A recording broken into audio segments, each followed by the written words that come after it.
لارکوێکەن و بینەری زوومن ئەم کاتان باش پەکەکە ڕایگەیاند کۆنگرەی بەستووە کۆنگرەی دوانزێمی ناوناوە هیچ وردەکاریەکی دیکەی باز نەکردووە بەڵام ئەڵێ ئەوەی لەسەر ڕاستپاردەی ڕێبەرۆجەلان گوتراوەوە باس کراوە جێبەجێ کرا ڕاستیەکەی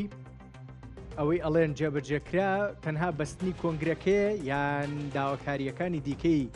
بەڕێزۆجالانە لە چوارچەوەی پەیامی ئاشتی و کۆمەڵگە دیموکراتیک کە دوو خاڵی بنەڕەتیتیا بوو یەکەم خۆڵۆشانەوەی پەکەکە دووەم بە دڵنیاییەوە دانانی چەک یان ڕاسترە بڵین دانانی چەک وە اینجا خۆڵۆشانەوەی پەکەکە لەو بارەیەوە پەکەکە هیچ ئاشکرا نەکرد لە ڕاگەندراوەکەی بەڵام زۆربەی بۆ چوونەکان بەرەوەن کە ئەم دووویستەی بەڕێزۆجالانیشیان جێبەجێ کردووە جا بە یەکدەنگی و بە کۆدەنگی ئەمایان کردووە یان جۆرێک لە ناکۆکی هەبووە یان نا چونکە زۆر قسە لەبارەی ئەوە هەبوو پەکەکە بەگشتی ئەچنە ژێرباری ئەم داواکاریانی بەڕێزۆجەلان و با بڵێن ڕێکارەکانی چوارچەوەی ئەو پرۆسەی کە لە تورکیا و باکووری کوردستان دەستی پێکردووە یان نا ئەگەر بچنە ژێرباری بە یەکدەنگی ئەچنە ژێرباری یان نا ئەمانە هەمووی هێشتان هەندێک پرسن دەکرێت لە داهاتوە وردە وەڵامەکانیان بزانین پرسیار ئەوەیە لە بانگوازەکەی بەڕێزۆجەلان با بڵێن دوو تایتڵی سەرەکی باسکراون ئاشتی و کۆمەڵگەی دیموکراتیک دانانی چەک لەلایەن پەکەکەوە ئەم تایی تەرازووەکەیە مەسلەی ئاشتیە هێنانە ئارای ئاشتیە بێدەنگکردنی چەکەکانە تاکەی دیکەی چی ڕاستیەکەی کە کۆمەڵگەی دیموکراتیکە لەو نێوەندەیە دەوڵەتی تورکیا ئەوەی لە سەرێتی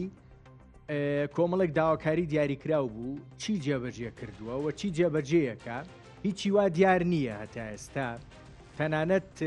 شێوازی بەشداریکردنی بە ڕێزۆجەلان لە کۆنگرەکەیە کەندێک داواکاری دیاریکراوی پەکەکە هەبوون بۆ ئەوەی جۆرێک لە دڵنیایی وەربگرێ پێم وا بێ شێوازی بەشداریکردنەکە ژێشتان بەو شێوەی نەبوو کە پەکەکە ئیخواست لە دۆخێکی ئاوایە یعنی ئەکرێ پرسیاری ئەوە کرێ هەر بەڕاست تورکیا لە ئاشتیە مەسلەی ئەم پرۆسەی دەستی پێکردو لای تورکیا جۆرێکە لە استراتیژ بە تایەکەی دیکە تای ترازۆکاڵێم تای با بڵێن کۆمەڵگەی دیموکراتیک یان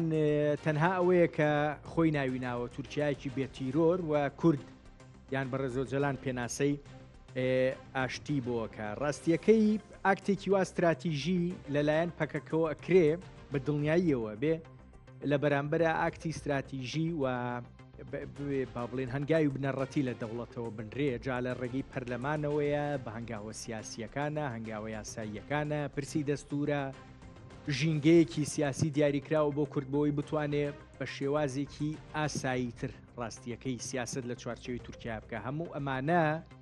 دێنە ئارا لە چوارچێوەی ئەم پرۆسەی دەستی پێکردووە یان نا ئێمە ئێستا لە قۆناغی ڕاگوزەری ئەم پرۆسەیەی پێدەچێ با بڵێن ئەم قۆناغی ڕاگوزەرە لە با بڵێن چەک خەباتی چەکداریەوە بۆ دانانی چەک و چوون بەرەو سیاست بە دڵنیاییەوە قۆناغێکی هەستیار بێ بە ئاسانی تێپەڕێ یان ڕاستیەکەی هێشتان هەم ئاکت هەم کارکتەری دیاریکرا و هەن کە ئەکرێ کاریگەریان لەسەرم پرۆسەیە هەبێ و هەندێک بەلاڕێی دابرن یان پرۆسەکە بەگشتی تێک بچێ من ئەم شەو کاتژمێرێک دوو کاتژمێر ڕاستیەکەی ئەم پرسە تاوتویەکەم و 4-5 میوانی دیاریکرا و هەن باردوو کاتژمێرەکە گفتوگۆکان لەگەڵیانە بەردەوامە بێ بۆ کاتژمێر یەکەم بۆ دەستپێکی گفتوگۆکە کاک شیروان شەمێرانی شرۆڤەکار بە ڕێزیان لە ستودیۆ لەگەڵمانن کاک شیروان بەخێر بە هیچ پادارم باش بیت لە ئەڵمانیا و لە لای بزیگەوە کاک کەمال چۆمانیشم لەگەڵای خوێندکاری دکتۆرای زانستە سیاسیەکانە هەندێکی دیکە و نیوکاژمێرێکی دیکەش بەڕێز عەبدوڵادەمیر باش سیاستکار ئەویش لە ئەوروپاوە دێتە نێو گفتوگۆکەوە بۆ کاتژمێری دووەمیش بە دڵنیاییەوە هەندێک میوانی دیکە درێژە بە گفتوگۆ شرۆڤەکایین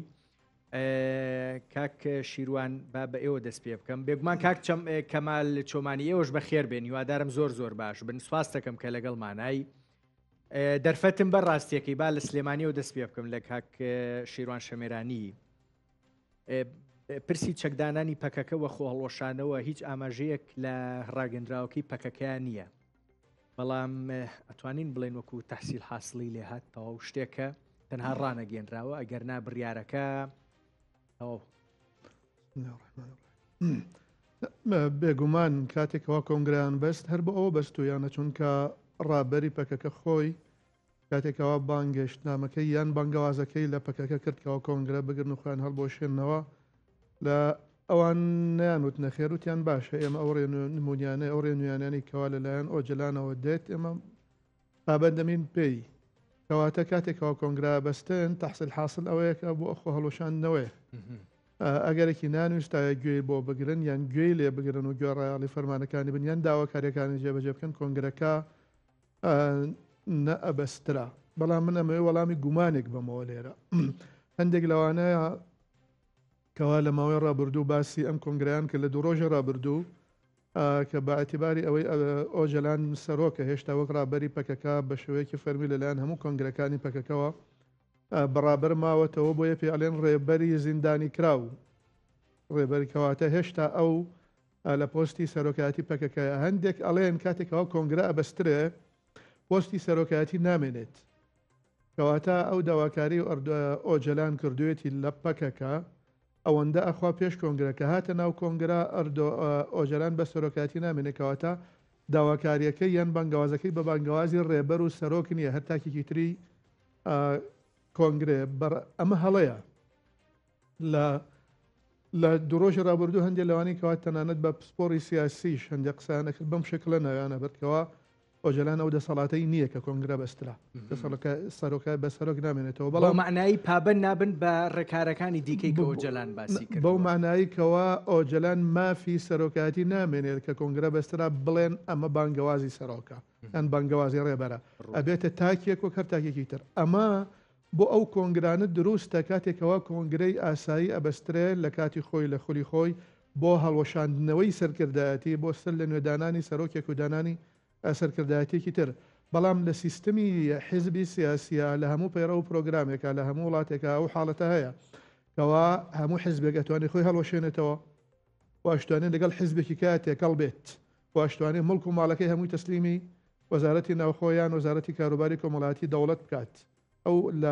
لە پەیڕە و پرۆگرامی ڕێکراوەکانیان حیزبە سیاسیەکانە ئەوە هەیە کەواتە ئەم کۆنگرەیە کەوا بەستراوە ئەو کۆنگرەیە جاری یەکەم نوێنەری هەموو ڕێکخستنەکەیە دووەم ئەو کۆنگرەیە نییە کەوا سەرۆک و سەرکردایەتی هەڵبەبژێرێ بە هەموو دەسەڵاتەکانی پەیڕە و پرۆگرامی ناوخۆ بە پەکەکە و بە عەبدوڵڵا ئۆجلانی داوە بەو دەسەڵاتەوە بۆ کارێکی تایبەتی دیاریکراو کۆنگرە گیراوە کۆبووتەوە ئەتوانی ناوبنی کۆنفرانس ئەم ئەڵێن کۆنگرە خۆی کۆنگرە هەریانی کۆنفرانس بەڵام هینێکی ترە بەس ئەو کۆنگرەیە نییە کەوا ئێمە ئەزانین کەواتە ئەو گومانانەی لە دوڕۆژی ڕابردوو خرانە سەر ئەو کۆنگرەیە کەوا پەکەکە گرتوویەتی لە 5 بۆ 6 و 7 ئەم مانگە جێگای خۆی نییە ئەمە یەک دوو بێگومانیش هەموو زاناریەکان ئەوە ئەڵێن تورکیا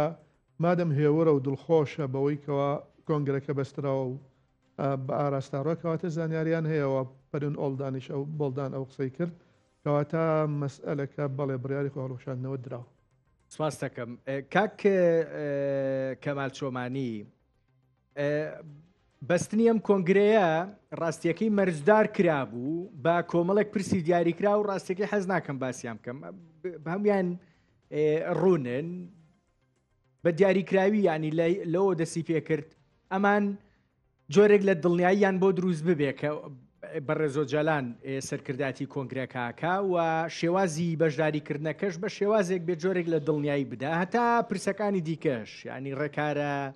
یان ژینگە یاساییەکە ژینگە سیاسیەکە کۆمەڵێک پرسی دیکە باشترکردنی ڕەوشی ئۆجەلان ئێمە مانەمان هیچی نەبینی بەڵام کۆنگرەش بەسترا و پێدەچێ باگەری زۆر دوو بڕیارە گرنگەکەشی تێدا درابێ دانانی چەک وە خۆڵوەشانەوە ئەمە وەکو جۆرێک لە پاشەکشە سیر بکرێ یان ڕاستیەکەی دەست و پەنجە نەرمکردنا لەگەڵ واقعێکی قورسە. کاکەن سلااو لە بینەرانی خۆشەویست خۆتان نەزانن ینی پرسی پرۆسەی ئاشتی یاخود دانوستانکردن لە نێوان و دەوڵەتێکدا و لەگەڵ هێزێکی شۆڕژگەردا کە نزیکەی 50 ساڵ ململانێ لە نێوانیاندا هەیە کارێکی ئاسان نییە مانە لە کوردستان ئاسانە بێ ونە لە ئەو ئەزمونانەی کە لە ڕابردوو هەمانە لە کۆلۆمبیا لە باشووری ئەفریقیا لە بەریتانیا بۆن لە بەریتانیا کە ململانی هەبووە نزیکەی 2000 کە ڕێکەوتنی ئاشتی لە نێوان ئێرلەندای باکوور و لە نێوان بەریتانیا لەگەڵ کۆماری ئێرلەندا ئیمزاکرا ساڵی 1992 بوو لەبەرەوە ئەمێ بڵێم یعنی پرسی ئاشتی پرسێکی ئاسان نییە ئەمە کڕینی سیارەیەک نییە لە بازاردا لە تۆچی پارەت پێ و سیارە کڕی و ناقەشەیەکی و سیارەکە بێتی تۆ ئەمە پرسێکە چارەسەرکردنی ململانەیەکە کە 50 ساڵە لەلایەک لە نێوان ئەو دوو هێزەدا لەلایەکشەوە هەڵتەکاندنی ئەو دەوڵەتەیە کە لە ماوەی 100 ساڵی ڕابردوودا لەسەر حیسابی کورد دامەزراوە لەسەر نکۆڵی کوردن لە ناسنامەی کورد و کوردبوون دامەزراوە ئەمە جگە لەوەی کە جگە لەو پرۆسێسە مێژوویەدا لە ناو خودی ئەو دوی هێزەدا ململانەی قوڵ هەیە تێڕوانی سیاسی جیاواز تێڕوانی ئایدۆلۆژی جیاواز بەرژەوەندی جیاواز واروە جۆپۆلیتیکی ناوچەکە بەرژەوەندی گەورە و پێکدادانی گەورە هەن هەموو ئەوانە کۆ بکەیتەوە ئاسان نییە تۆ لە ماوەیەکی کووردا ئاوا پرۆسەکە چاوەڕێ بکەی پرۆسەکە هەمووی بە ویستی تۆ بڕوە یاخود پرۆسەکە لە ماوەیەکی زەمەنی کووردا چارەسەر بێ بە باوەڕی من ئەوەی کە لە ماوەی ڕابردوودا دەستی پێکردووە و گەیشتوتەوە ئاستا بەڕاستی یعنی شێوە لە ئاستی مۆعجزەیەکی سیاسیە چکە من چاوەڕێ مەکرە و ئێستا پەکەکە کۆنگراکە لە کۆتایی ساڵ بیکە یعنی ئەو کۆنگرەی کە ئێستا کراوە وەوەی ئێستا بۆن منە ئێمە نەمانەزانی تاوەکو پەکە ڕایگەیان کە کۆنگرە کراوە بەڵام دیارە دەوڵەتی تورکیا خۆی ئاگاداریەوە بووە کە کۆنگرە کراوە بۆیە ئەردۆغان لە دووسێ ڕۆژی ڕابردوودا گوتی ئەمڕۆ یاخود سبەی پەکەکە کۆنگرەی خۆیەکە بۆ ئەمڕۆ بۆ نەدوێنێ هاکان فیدان قسەی کردووە لەسەر پرسی ئاشتی تێڕوانینی بە تەواوی جیاوازە لەوەی ڕابردوودا بۆیە ئەمەوێ بڵێم پرسی ئاشتی پرسێکی هێندە سادە نییە و پرسێکی درێژمەودایە و ئەو میکانیزمی کە بۆ جێبەجێبوونی ئاشتی گرینگە دیسان ئەمەش کاتی ئەوێ لەبەرەوە بە قەنەعاتی منەوەی تا ئێستا ڕووی داوە مۆعجزەیەکی سیاسیە زۆر پێشبەچوونی زۆر گەورە ڕوویان داوە کەمال شۆمانی یعنی حەزەکەم باش حەزەکەم پرسێکم پێ بڵێ دووشتت بەکارێنا دوو چەم کە دوو قسەت کرد ڕاستیەکەی لای من ئەمێ پرسیاری لەبارەوە دروست بکەم ئەڵێ دەوڵەتی تورکیا هەڵەتەکێ کوێی هەڵەتەکێ لە کاتێکە ڕاستیەکەی ئێمە هیچی دیاریکراومان لە تورکیا نەبینیوە نا با بڵێن هەنگاوێکی قانونی دیاریکراو یاسایی دیاریکراو لە ڕێگەی پەرلەمانەوە نە باشترکردنی ڕەوشی بە ڕێزۆجەلان لە زیندانیە نا مەسەلەن قسێک لەبارەی ئازادکردنی سەلاحەدین دەمیرتاژ بوو بۆی سەرکردایەتیان پرۆسیە بکە لە ڕووی فیزیکیەوە بۆ ئەوەی کەسێک هەبێ لای کوردەکان نوێنەرایەتی بکە سەرباری بوونی بە ڕێزۆجەلان خۆی ئەمە یەک دوو ئەڵەی موعجیزە پەرجوو بەڵام پەرجوو لەسەر حسابی ڕاستیەکەی خەباتە کوردستانیەکە ویستە کوردستانیەکە ئەی بەدیوەکەی ترا نابێ سەرکەوتنیان پرۆسەیە بوونی ئەم پرۆسەیە بە پەرجوو لەلایەن تورکیاوە هەنگاوێکی دیاریکرا و شتێکی دیاریکرا و کۆمەکێکی دیاریکراو بۆ ئەم هاتنە پێشەوانەی کورد هەبێ شتێکێمە بێ بزانین پرۆسەی ئاشتیمە پرۆسە لە یەکەوە دەست پێەکە ئیتر نازانین لە 100 یا لە 500 کۆتایی دێ پرۆسەیەکی درێژە بۆی ئەم پرۆسەیە سەرکەوتوو بێ ئەبێ لە قۆناغێکەوە دەست پێ بکە بۆیە من گوتم موعجزەیەکی سیاسیە بۆ منە لە وابزان نۆڤەمبەری ساڵی ڕابردوو بوو یا ئۆکتۆبەر بوو برن وابزانم ئۆکتۆبەری ساڵی ڕابردوو بوو کە دەوڵەت باخشەلی ڕایگەیان کە پرۆسەی ئاشتی دەست پێەکە باوە جەلان بێتە پەرلەمانی تورکیا و قسە بکە و باپەکە چەک دابنێ لەو کاتەوە بۆ نوێی ئەو 4 مانگە لەگەڵ ئێستادا یەکجار پرۆسەیەکی زۆر موعجزەیەکی سیاسی زۆر خێرا چۆتە پێشەوە ئەگەر تەماشا بکەین ئێمە پرۆسەی ئاشتی لە 93 هەبووە لە 95 97 هەبووە لە 2009 بەڕەسمی هەبووە لە 2013 بۆ 2015 هەبوو بەڵام تا ڕادەیەک نەگەیشتە واسەی کە پەکە خۆی هەڵوەشێنێتەوە و بەو شێوازەی کە دەوڵەتیش بەو شێوازە بە شێوازێک بێتە پێشەوە کە جۆرێک لە گەشتبینی دروستکە ئەمە لەلایەک وەک گوتم پرۆسەیە ئەم پرۆسە یەکەم ئەمەیە کە پەکەکە کۆنگرەکە بڕیارەدا خۆی هەڵوەشێنێتەوە لە بەرامبەردا دەوڵات ئاسانکاری ئەکا لە دواتردا بۆن و نامڕۆ بینیمان هەموو هێزەکان ئەڵێن بە ئەم پرۆسێ بچێتە پەرلەمانەوە ئەم پرۆسێ چۆن ئەچێتە پەرلەمانەوە بەڵێ کاتێک پەکە خۆی ڕاگەێنێ خۆی هەڵەوەشێنەوە اینجا پرۆسەکە ئەچێتە پەرلەمان لە پەرلەماندا بڕیارە درێ بۆ نمونە ئەگەر پەکە چەکدا بنێ یعنی پەکە تا ئێستا بڕیاری ئەوەدا خۆی هەڵەوەشێنێتەوە پەکەگە بڕیاردا چەکدا بنێ خۆ چەکدانان کاتێک پرۆسەیەکی دوور و درێژە تا هەموو ئەو گەریلایانە کۆکەیتەوە هەموو چەکەکان تۆمارەکەی هەموو گەریلاکان تۆمارەکەی ئەبێ لیژنەیەک بێ بەڵکو UN بێ بەڵکو تورکیا بێ بەڵکو لیژنەیەکی نێودەوڵەتی بێ ئەم لیژنەیە سەرپەرشتیاری چەکدانانەکە ئەم لیژنەیە تۆمارەکە لەبەرەوەی ئەبێ پەکەکە لەلایەکەوە بڕیار کاتێک چەکدانێ ئەبێ ئەو چەکانە یعنی مامۆستا کەمال چۆمانی تۆ پێت وایە باش زۆر بە کورتی باش زۆر بە کورتی مامۆستا کەمال چۆمانی تۆ پێت وایە لەو کاتەی پەکەکە خەریکی دانانی چەکە بێ مەسەلەن پرۆسەکە ماوەیەکی دیاریکراوی پێچێ ئەو تایی دیکەی تەرازوەکە کە من سەرەتا باسم کرد دەوڵەتی تورکیا بێ هەندێ هەنگاو بنێ لەو کاتەیە هەنگاوەکان ئەنرێ بە کورتی پێم بڵێ ڕەنجیانی تورکیا بۆ قسەیەکی وابزانام کێسینجەر ئەڵێ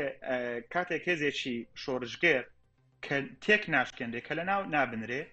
واتە ئەباتەوە یعنی پەکەکە براوەیە لەو گەمەیەدا لەبەروی پەکەکە لە 1970ەوە کە دامەزراوە لە 1984ەوە کە شەڕی چەکداری دەست پێ کردووە بۆ یەک ئامانج دەستی پێ کردووە چارەسەرکردنی پرسی کورد لە تورکیادا و دیموکراتیزەکردنی کورد تورکیا فەشەلی هێنالەوەی کە پەکە لە ناوبە شۆڕشی پەکە لە ناوبە کە یعنی ئێستا تورکیا ئامادەیە قبوڵی کردووە کە ئەم پرسە لە ڕێی ئاشتیوە چارەسەر بکە واتە خەباتی ڕزگاری خوازی یاخود ئازادی خوازی گەلی کوردستان لە باکووری کوردستاندا سەرکەوتوو بووە ئەم سەرکەوتنە دواتر چۆن تەرجەمە ئەکرێ ئەم پرۆسەیە چۆن بەردەوام بێ ئێمە نایزانین دێمەوەلات مامۆستا کەمال چۆمانی کاک شیروان شەمێرانی ڕاستیەکەی ئەگەر ویستێکی هاوتەریبی دوولایەنە هەیە بۆی ئەم پرۆسەیە ڕێبکە و هەموو بەهینەکان هەموو خوێندنەوەکان زیاتر بەرەو ئەوان بۆ هەنگاوە هاوتەریبەکانی دەوڵەت نابینین لە کاتێکە پەکەکە گەیشتووەتە سەر بڕیارە بنەڕەتیەکە بڕیارە استراتیژیەکە ڕاستیەکەی کە ئەگەری دانانی چەک و خۆهەڵۆشانەوەیە و ڕاستیەکەی بەستنی کۆنگرژ مەرجدار کرابوو بە هەندێک هەنگاوی دیاریکراو ئەوانشمان هیچ نەبینی بۆی ئەگەر گومانێکی دیاریکراو لەبارەی نیەتی تورکیاوە بۆ ئەم پرۆسەیە هەبێ پێدەچێت گومانێکی مەشروع بێ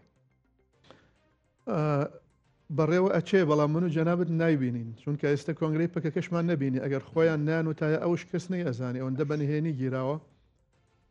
کەواتە ئەم مەسئلە خۆی ئاماژەکانی ئەو بەڕێوەچوونە کە تۆ پێت وایە هەیە چین بۆ نمونە خودی گرتنی ئەم کۆنگرا باش شتێک بڵێم پەکەکە ئەوەندەی من بزانم پەکەکە بێزار نەبوون لە قەندیل واتە ڕۆحی بەردەوامبوونیان لە دەست نەداوە ئەمە یەک دوو عەبدوڵڵا ئۆجەلانیش تازە بەتەمای ئەوە نییە کەوا بێتەوە کۆشێکی بەنێ و وەک گەنجێک و یان وەک هەر کەسێکەوە بۆ خۆی ژیانی خۆی بێ و ئەم جۆرە حاڵەتانە بکە کەواتە نە ئەمان بێزار و بێتاقەتن نە ئەویش تازە بەتەمای ژیانێکەکەوا لەوانێت دوو یانی وە نزیکی 1970 ساڵە تەمەنی ئەم 1970 ساڵات 2 ساڵ 3 ساڵ 4 ساڵی کە تازە گەیشتۆتە تەمەنێک هەندێک گومانی ئەخەنە سەریانی بۆیە ئەگەر شتێک نەبێ ئەمە نەم هەنگاوانە نانێن ئەمە یەک دوو کاتێکەوە دەوڵەت باخچەلی و دێمە ئەحمەد تورک پیرۆزبایی لە یەکترەکان ئەحمەد تورکیش بە هەمان شێوە کابرایەکی ئەوەنە نەزان و ناخەبات گێڕ نییە کەوا خو تەسلیمی بە بارۆدۆخێک بێت نەزانێت چییە ئەمە دوو سێ ئەردۆغان ئەمڕۆ قسەیەکی کرد وتی پرۆسەکە بەوردی بەردەوامە کاتێکەوە ئاڵێ بەوردی بەردەوامە هەمووە جەهاپا ئەو سەرۆکی جەهاپا پێشەوەی کە ئەم بارودۆخیان بەسەرا بێت و ئەکرم ئیمام ئۆغڵۆ ئەو قسانەی بێتەس ئەو دۆسەی بۆ دوژەت بۆ بکرێتە زیندانەوە ئەو ئێمە ئەزانین کەوا ئێستا تیمێکی یاسایی لە وەزارەتی دادی تورکیا مەشغوڵ و سەرقاڵە لەگەڵ هەندێک سیاسەتمەدارە بۆ ئەوەی کەوا هەندێ دەقی یاسایی دابڕێشن کەواتە مەسئلەکە بەو شکڵەیە کاتێ ئەوان بەڵام کلیلەکە هەمیشە مادەم دەست پێشخەر بۆ جەنگ ئەوها ئەوترێ ئەوە دەوڵەتە لە پەکەکە بۆ ئەبێ ئەمە هەنگاوی یەکەمە بۆ ئەوەیەوە ئەو مەسائلانە بەردەوامێ بە قەناعەتی من و ئەگەر ئەو حاڵەتەش ڕووی نەدایە نە دەم پارتی ئەچۆ ژێر ئەوە نا پەکەکە ئەچۆ ژێر ئەوە پاشان ئەوەشکەوە پەکەکە بیاوێت ئێستایانی ئۆجلان خۆی ئەو ئاماژەیە کرد زۆر بارودۆخێکەیە لە تورکیا گونجاوە بۆ ئەوەی کاوا بڕن پاشان پەکەکە چاوەڕێکی بکە ئەمە ئەبێت دەست هەندێک مەسائلی یاساییدا بڕێژرێ ڕاستە ئەبێ بچێتە پەرلەمان بڕیاری لەسەر بدرێ ئەبێ سەرۆکی وڵات هەندێک بڕیار دەربکە ئەبێت وەزیری داد هەندێک بڕیار دەربکە هەموو ئەمانە بەو شێوە ناکرێتەوە ئێستا ئێمە بێن لە ڕاگەاندەکانە یعنی شەفاق بڵاوی بکاتەوە بۆ ئەوەیکەوە ئەمە هیم کرێت چونکە ئەردۆغان ئەڵێ ئێمە ئاگامان کاک شیروان ڕاستیەکەی هیچ نەبووە ڕۆژی زیندانیکردنی ئۆجلان بگۆڕایە بەو شێوازەی ئەویسترا سەرپەرشتی کۆنگرەکە بکرێ سەرپەرشتی کۆنگرەکەی بکردای پێم وابێ ئەمە کارێکی زۆر قورس نەئەبوو بەراورد بەوەی پەکەکە بتوانێ لەو دۆخی ئێستا کە هێشتان شەڕ بەردەوامە بردومان بەردەوامە کۆنگرە ببەستێ و بڕیارە بنەڕەتیەکانی خۆی بدا هیچ نەبێ وەکو جۆرێک لە نیەتپاکی و لابردنی هەموو گومانانەی کە ئەکرێ هێشتان هەندێک لە گومان لەبارەی نیەتی دەوڵەتی تورکیە و بۆم پرۆسەیە مابن کارێکی قورس نابوو لەوانەیە ئەگەر ئۆجلان ئەوەی جەنابەت ئەڵێ بۆی بکرایە بەرامبەر ئەوانەی کەوا پرسنیشانەی پرسیار و گومانەخانە سەر ئەم پرۆسەیەکەوە ئێستا هەیە یانوتەوە ئۆجلان ئەوەندە بەکاریان هێناوە چەندێکە بۆ لە ماوەی 4 ساڵە 300 جاریان ئەوەندە پارێزەرەکان داوایان کردو بیبیننیان هێشتۆ ببینن بەڵام ئەوە تا ئێستا لە بەرۆی ئیشیان پێیەتی بەکاری ئەهێنن بۆ ئەوەی کەوا بێت ئەو هەنگاوە بنێ ئێستا ئەو بەشدار ئەوها ئەوترا لەو کاتێک کە بە پێچوانەکەەوە چونکە بۆ تێکدەر هەن لە هەردوولا و ئەردۆغانیش لە وتارەکەی ئەمڕۆیەکەوە لە ئەنقا لە تورکیا وتی کەسانێکەنکەوە ئەیانوێ ئەم بارودۆخەمان لێ تێک بن تێکدەر هەن ئێمە بە وردی لە کارەکانمان بەردەوام ئەبین و چاودێری ئەوانش ئەکەنکەوە ئەوانوێ لێمان تێک بن و ناژدانینکەوە ئێستا ئۆجلان چۆن بەشداری کردووە لە ئەو کۆنگرە ئێستا هیچ کەسێکمان نازانە بە ڤیددیۆ بووە بە تەلەفۆن بووە تەنها بەنامە بووە نازانی چۆن بووە بەڵام بە هەر حاڵ بێ ئەردۆغان مەبەستم ئۆجلان بوونی بووە لە ئەو مەساش جا کاک کەمال چۆمانی 5-6 دقیقی ترەتوانێت لەگەڵمانە بێ ئیزنی بین بۆیە من ئەچمەوە لای ئیجازە لە ئێوە وەرەگرم کاک کەمال چۆمانی گوتاری دەوڵەت ڕاستیەکەی هەتا ئەم ئەخیرەش هەر گوتاری با بڵێن دەوڵەتێکی بێتیرۆرە لەمە دووە گوتارەکە ئەگۆڕێ کاڵم لەمە دووا بە دڵنیایی و دوای کۆنگرێکە و دوای ئەوەی کە دەرەکەوێ پەکەکە بڕیاری داوە چەک دابنێ و خۆی هەڵۆشێنێتەوە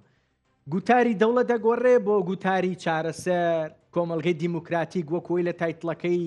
پامەکەی بە ڕێزۆجالانە هاتووە ئەمە یەک دوو خۆگەر گوتارەکەش بگۆڕێ بەو ئاراستەیە هەر بەڕاستی دەوڵەت وە کۆمەڵگەی تورکی ئامادەی هەنگاوێکی با بڵێن بنەڕەتی لەو شێوەیەن بەڕاستی ئەمە گاڵتە نییە دەوڵەتێک وە کۆمەڵگەیەک 100 ساڵە پێچوانەی ئەمە کارەکە ئێستا بگۆڕێ بۆ ئەم جۆرە لە بیرکردنەوە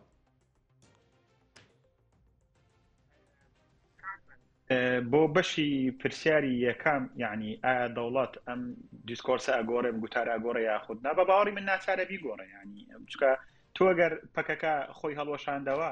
و پەکەکە چەچی دانا و هاتەناو پرۆسی ئاشتی بەردەوام بوو یعنی تیرۆر کۆتایی هات لە دیدی دەوڵەتەوە هەروەک چۆن کە پەکەکەش قبوڵە کاتێتەنە ئەم پرۆسەیە ئیتر گوتاری پەکەش کۆتایی دێ فاشیزمی دەوڵەتی جینۆسایدکاری دەوڵەتی تورک ئەمەش کۆتایی دێ لە ئێستادا پەکەکە پێی وایە بڵین گوتاری پەکەکە و ئۆجلانەوەیە ئەم دەوڵەتە فاشیستە دیموکراتایزەکەین و گوتاری دەوڵەتەوەیە ئێمە تیرۆر ناهێڵین ئەمە میکانیزمێکە بۆ شەرعیەت وەرگرتن هەردووچیان لەلایەن گەلی خۆیانەوە لەلایەن پشتیوانکارانی خۆیانەوە شەرعیەت وەرەگرن بۆی بچناو پرۆسێسەوە و بە باوەڕی میش پرۆسێسەکە تا ڕادەیەک بە باشی بەڕێوە چووە و ئەوەی کە خودی دەوڵەت ئەمەی قبول کردووە کە بچێتە ناو پرۆسەی ئاشتی لەگەڵ گروپێکدا کە تورکیا پێڵێ تیرۆریست ئەمە یعنی شەریعەتدانە بەم گروپە بەم بزوتنەوەیە کە خەباتەکە بە وەدەسەنانی مافەکانی ئەو گەلە لە تورکیادا بۆ بەشی دووەمی وەڵامی پرسیارەکەت زانی زەحمەتە یعنی ئێمە پرسی ئاشتی پرسێکە و پرسی دیموکراتیزەکردن پرسێکی ترە کاتێک پەکەکە چەکدائانێ و ئەچێتەوە ناو پرۆسەی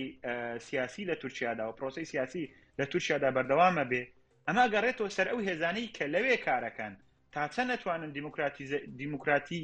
دیموکراسی تورکیا پێشخەن ئەمە کارێک نییە تەنها بەوەی کە پرۆسەی ئاشتی کۆتایی هات و پەکەکە چەکی دانا و گەڕایەوە ئیتر تەواو دەوڵەتی تورکیا دیموکراتایزە بێ دیموکراسی پرۆسەیەکی زۆر درێژە پرۆسەیەکی زەحمەتە ئاسان نییە پێویست بە گەلە پێویست بە سیستەمی خۆشگوزەرانیە پێویست بە دەستورێکی دیموکراتە پێویست بە هەبوونی ئاشتێکی کۆمەڵایەتیە پێویست بە هەبوونی کۆمەڵێک زۆر شتە لەوەی کە لە تورکیادا بگونجێ بۆیە ئەمە پرسی ئاشتی هەوڵێکە و دەرفەتەدات بەوەی کە دیموکراسی بوونی تورکیا پێشکەوێت دیموکراتیزەبوونی تورکیا گەشە بکە مامۆستا کەمال چۆمانی یەک پرس گرنگە ڕاستیەکەی ئەوەی ئێمە باسیەکەین ئەو لایەنەی ئێمە باسیەکەین پەکەکەیە خۆی هەڵەوە شوێنێتەوە جا ئەبێ بەچی نازانم و چەکیش دانێ پەکەکە با بڵین ئەچێتەوە ناو پرۆسە سیاسیەکەی تورکیا ئەو دیموکراتی زەبوونەی گوایە لە تورکیای تر وردەوردا سەرپێ ئەخرێ یان نەخێر کورد لە باکووری کوردستان و لە تورکیا نوێنەڕاتی سیاسی خۆی هەیە و با بڵین مادەم پەکەکە لە ڕووی چەکداریەوە ئەرکەکانی کۆتایی هات لە ڕووی سیاسیشۆ بەشداریکی دیاریکراوی نابێت تەواو بوو ئەم پرسە چونکە ئێمە نوێنەری سیاسی کوردمان هەیە لە باکووری کوردستان و تورکیا ئەم پرسە چۆن نەبێ بەڕێی تۆ بەڵێ ئێمە بەر لە هەر شتێک نوێنەری سیاسی کوردمان هەیە لە باکوور بەڵام ئەم نوێنەری سیاسیە خۆی ئەنجامی یاخود دروستکراوی پارتی کرێکارانی کوردستان و عەبدوڵڵا ئۆجەلانە ئەبێ ئەمە ئەوە بزانین یعنی ئەمە یەکێکە لە بەرهەمەکانی خەباتی بزوتنەوەی ئازادی خوازی کوردستان لە تورکیادا ئەمە لەلایەکی تر ئەگەر بگەڕێینەوە ساڵی 2020 پەکەکە کۆنگرەیەکی کرد کۆنگری نائاسایی وابزان کۆنگرەی نائاسایی هەفتەم بوو شتێکی وا بوو با هەڵا نەبم لەم کۆنگرەیەدا پەکەکە بڕیارەدات ئێمە ئامادەی ئێمە کۆتایی بە شۆڕشی چەکداری ئەهێنین بەڵام تەنها وەکو میکانیزمێک بۆ بەرگریکردن لە خۆمان بەکارهێنین تا ئەو ڕۆژەی پرۆسی ئاشتی جێبەجێبی ئەمە دۆکیومنتێکە لە 2020 پەکەکە لە ئەنجامگیری کۆنگرەکەدا ڕێگەیاندووە یعنی پەکەکە لەوێدا شتێکی نوێ باسەکە ئەڵێ ئێمە لەو قۆناغەدا کە تا ئێستا شەڕی چەکداریمان کردووە پێویستمان بەچیە پێویستمان بۆ وەرچەرخانێکە ئەم پارادایمە کە پەکەکە پارادایم شیفتی پێڵێواتە گۆڕانی پارادایم لە پارادایمی سیاستکردن لە ڕێی چەکەوە ئەیکەین یعنی ئەم شۆرشە چەکداریە ئەگۆڕین بە شۆرشێکی کۆمەڵایەتی سیاسی لەبەرەوە پەکەکە ئەگەر دیقەت بکەن لە 2020ەوە تونتر جدیتر ئیشی لەسەر ئەو شۆشە خەباتە سیاسی و کۆمەڵایەتیە کردووە لەبەرەوەی کۆمەلگا پێویستی بۆ قۆناغی لە پاڵیشدا هەڵبەتە چەکی بەکارهێناوە بۆ بەرگری لە خۆکردن بۆی ئێستا پەکەکە ئەم پرۆسێسە بەڕاستی من نازانم و نازانین ئێمە تا ئێستا ئەم پرۆسێسە ئایا پەکەکە کە ئەگەڕێتەوە ئەبێتە بەشێک لە بڵین دەم پارتی حزبێکی تر دروستەکە یاخود ئەو گروپەی پەکەکە کە بڵین بەتابەت سەرکردایەتەکەیان یعنی قسە لەسەر سەرکردایەتەکەیە گەریلاکان هەڵبەتە بنەوە ئیتر خۆیان ئیشەکە دۆزنەوە یاخود سیاسەتەکان یاخود دەچنەنە پاڵ حیزبێکەوە بە هەر جۆرێک بێ بەڵام قسەکە لەسەر سەرکردایەتەکەیە ئایا سەرکردایەتەکە بڕیارەدا سیاستکە لە ناو دەم پارتی یاخود حزبێکی تردا یاخود ئەم سەرکردایەتیە وەکو بڵین گروپێک لە بیرمەندی سیاسی بۆ پێشخستنی خەباتی کۆمەڵایەتی و سیاسی لە تورکیادا خۆیان تەرخانەکەن بە هەر جۆرێک بێ ئەوجا لە تورکیادا بنیشن بێنە ئەوروپا لە هەر شوێنێک بن ئەم پەکەکەی کە ئێستا هەیە وەکو هێزێکی چەکداری خۆی وەرە چەرخێنێ بۆ هێزێکی سیاسی کۆمەڵایەتی و بەشدارە بێت زۆر چالاکانە بەشدارە بێت لە پرۆسی سیاسیدا و بە باوەڕی من زۆر تەرکیزیان یعنی دواتر پەکەکە زۆر تەرکیزیان لەسەر فەلسەفەی سیاسیە بێ زۆر تەرکیزیان لەسەر گۆڕینی کۆمەڵایەتی سیاسیە بێ لە پاڵ ئەوەشدا چەندان ڕێکخراوان کە ئەوان سیاسەتەکەن بە باوەڕی من پێویست ناکە بۆ نمونە سەرکردەیەکی پەکە بچێتە پەرلەمانی تورکیا بێتەندا پەرلەمان بەڵکو ئەو سەرکردایەتی پەکە پێویستە وەکو بیرمەند وەکو جۆرێک لە فەیلسوفی سیاسی بۆ ئەو کۆمەلگایە بمێنەوە کە لە نزیکەوە یا لە پشتڕا پشتیوانی ئەو خەباتە سیاسی ئەکەن و کۆمەلگا ئاراستەکەن بە شێوازێکی دیموکراسیانە بە شێوازێک کە ئەم کۆمەلگایە کۆمەلگای تورکی کۆمەلگای کوردی پێویستی بە دیموکراتیزەبوون هەیە، پێویستی بە کرانەوەی زیاتر هەیە، پێویستی بە پێکەوە ژیان هەیە، پێویستی بەوە هەیە لەو چەمکە فەلسەفی و سیاسیانە تێبگا پەکەکە لە 50 ساڵی ڕابردوودا بەرهەمی هێناوە. خۆتان ئەزان ئێستا بۆ ئەزمونێکەیە لە ڕۆژاوای کوردستاندا لەسەر فکری پەکەکە یاخود لەسەر فکری عەبدوڵڵا ئۆجەلاندا جێبەجێ ئەکرێ. چەندان گروپی بچووک لێرە لە ئەوروپا یاخود لە ئەمریکای لاتین، من لە کۆلۆمبیا بووم گروپێکم بینین ئیشان لەسەر تێڕوانینەکانی عەبدوڵڵا ئۆجەلانە کرد لە بۆگۆ تا بینی من. ئاهەنگی نەورۆزیان پیرۆز کرد من لە کۆلۆمبیا بووم، نەورۆز بوو. بۆ یعنی ئەم فکرە پێویستی بەوەیە کە پێش بخرێ، ئەم فکرە پێویستی بەوەیە کە ئەو کۆمەلگایە تێبگا، ئەو کۆمەلگایە ئەو فکرە یعنی ببێتە بەشێک لە خۆی و ئینتەرنەڵایزکە. ڕوونە مامۆستا کەمال چۆمانی. سپاس دەکەم مامۆستا کەمال چۆمانی، خوێندکاری دکتۆرای زانستە سیاسیەکان لە لایپزیگی ئەڵمانیاوە. گەلێک سوپاس، دەستت خۆش بێ. هاوڕێیان مەفروزە عەبدوڵڵا دەمیرباش وەرگرین نەختێکی دیکە بۆ مەرگرن بۆی گفتوگۆ لەگەڵ ئەوی شابکەم. کاک شیروان شەمێرانی باسی دوو پرسمان کرد، ڕاستیەکەی ئەوەی کە پەکەکە چۆن لە چوارچێوەم گۆڕانکاریانەیە چارەنووسەکەی چی لێ دێ ڕاستیەکەی جا وەکو تاک کە بێگومان وەکو تاکیش کە سەیریەکەی تۆ باسی ئاستی جیاوازی با بڵین سەرکردەی سیاسیەکەی هەتا ئەگاتە گەریلا ئەمە چی بەسەر دێ ڕاستیەکەی دەچنە کۆ ئەوانەی دیکە کە مەشغوڵی سیاسەتە بن، هەر بەڕاستی چۆن مەشغوڵی سیاسەتە بن، چۆن بەشداریان پێکرێت لەم پرۆسە تازەیە. ئەمە یەک دوو پێش ئەوەی بێمە سەر ئەمە حەزەکەم لەبارەی تورکیا و ڕاستیەکەی قسە بکەین. وای دانێت تورکیا ئامادەی پرۆسەی ئاشتیە، ئەوەی خۆی ناویناوە پرۆسەی تورکیای بێتیرۆر، بەڵام ئامادەی پرۆسەی تایەکی دیکی تەرازۆکەیە کە بەڕێزۆجلانە پامەکەی ناوی ناوە کۆمەڵگەی دیموکراتیک. ئەنی واز لە هەندێک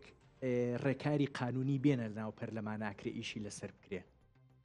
بەڵام بوونی تورکیا بە دەوڵەتێکی دیموکراتی و کۆمەڵگەی تورکی بوونی بە کۆمەڵگەی دیموکراتیک پرۆسەیەکی هەمەلایەن و فراوانترە. تورکیا ئامادەی ئەمەیە؟ دوو شتی جیاوازن، دەوڵەتی دیموکراتی جیایە لە کۆمەلگای دیموکراتی. تورکیا ئێستا دەوڵەتێکی دیموکراتیە و دیموکراتی جیای لە مافی مرۆڤ. ئەمانە هەرێک لەمانە چەمکێکی جیاوازن و کاریگەری خۆیانیان هەیە، چ لە ڕووی سیاسیەوە یان لە ڕووی کۆمەڵایەتیەوە.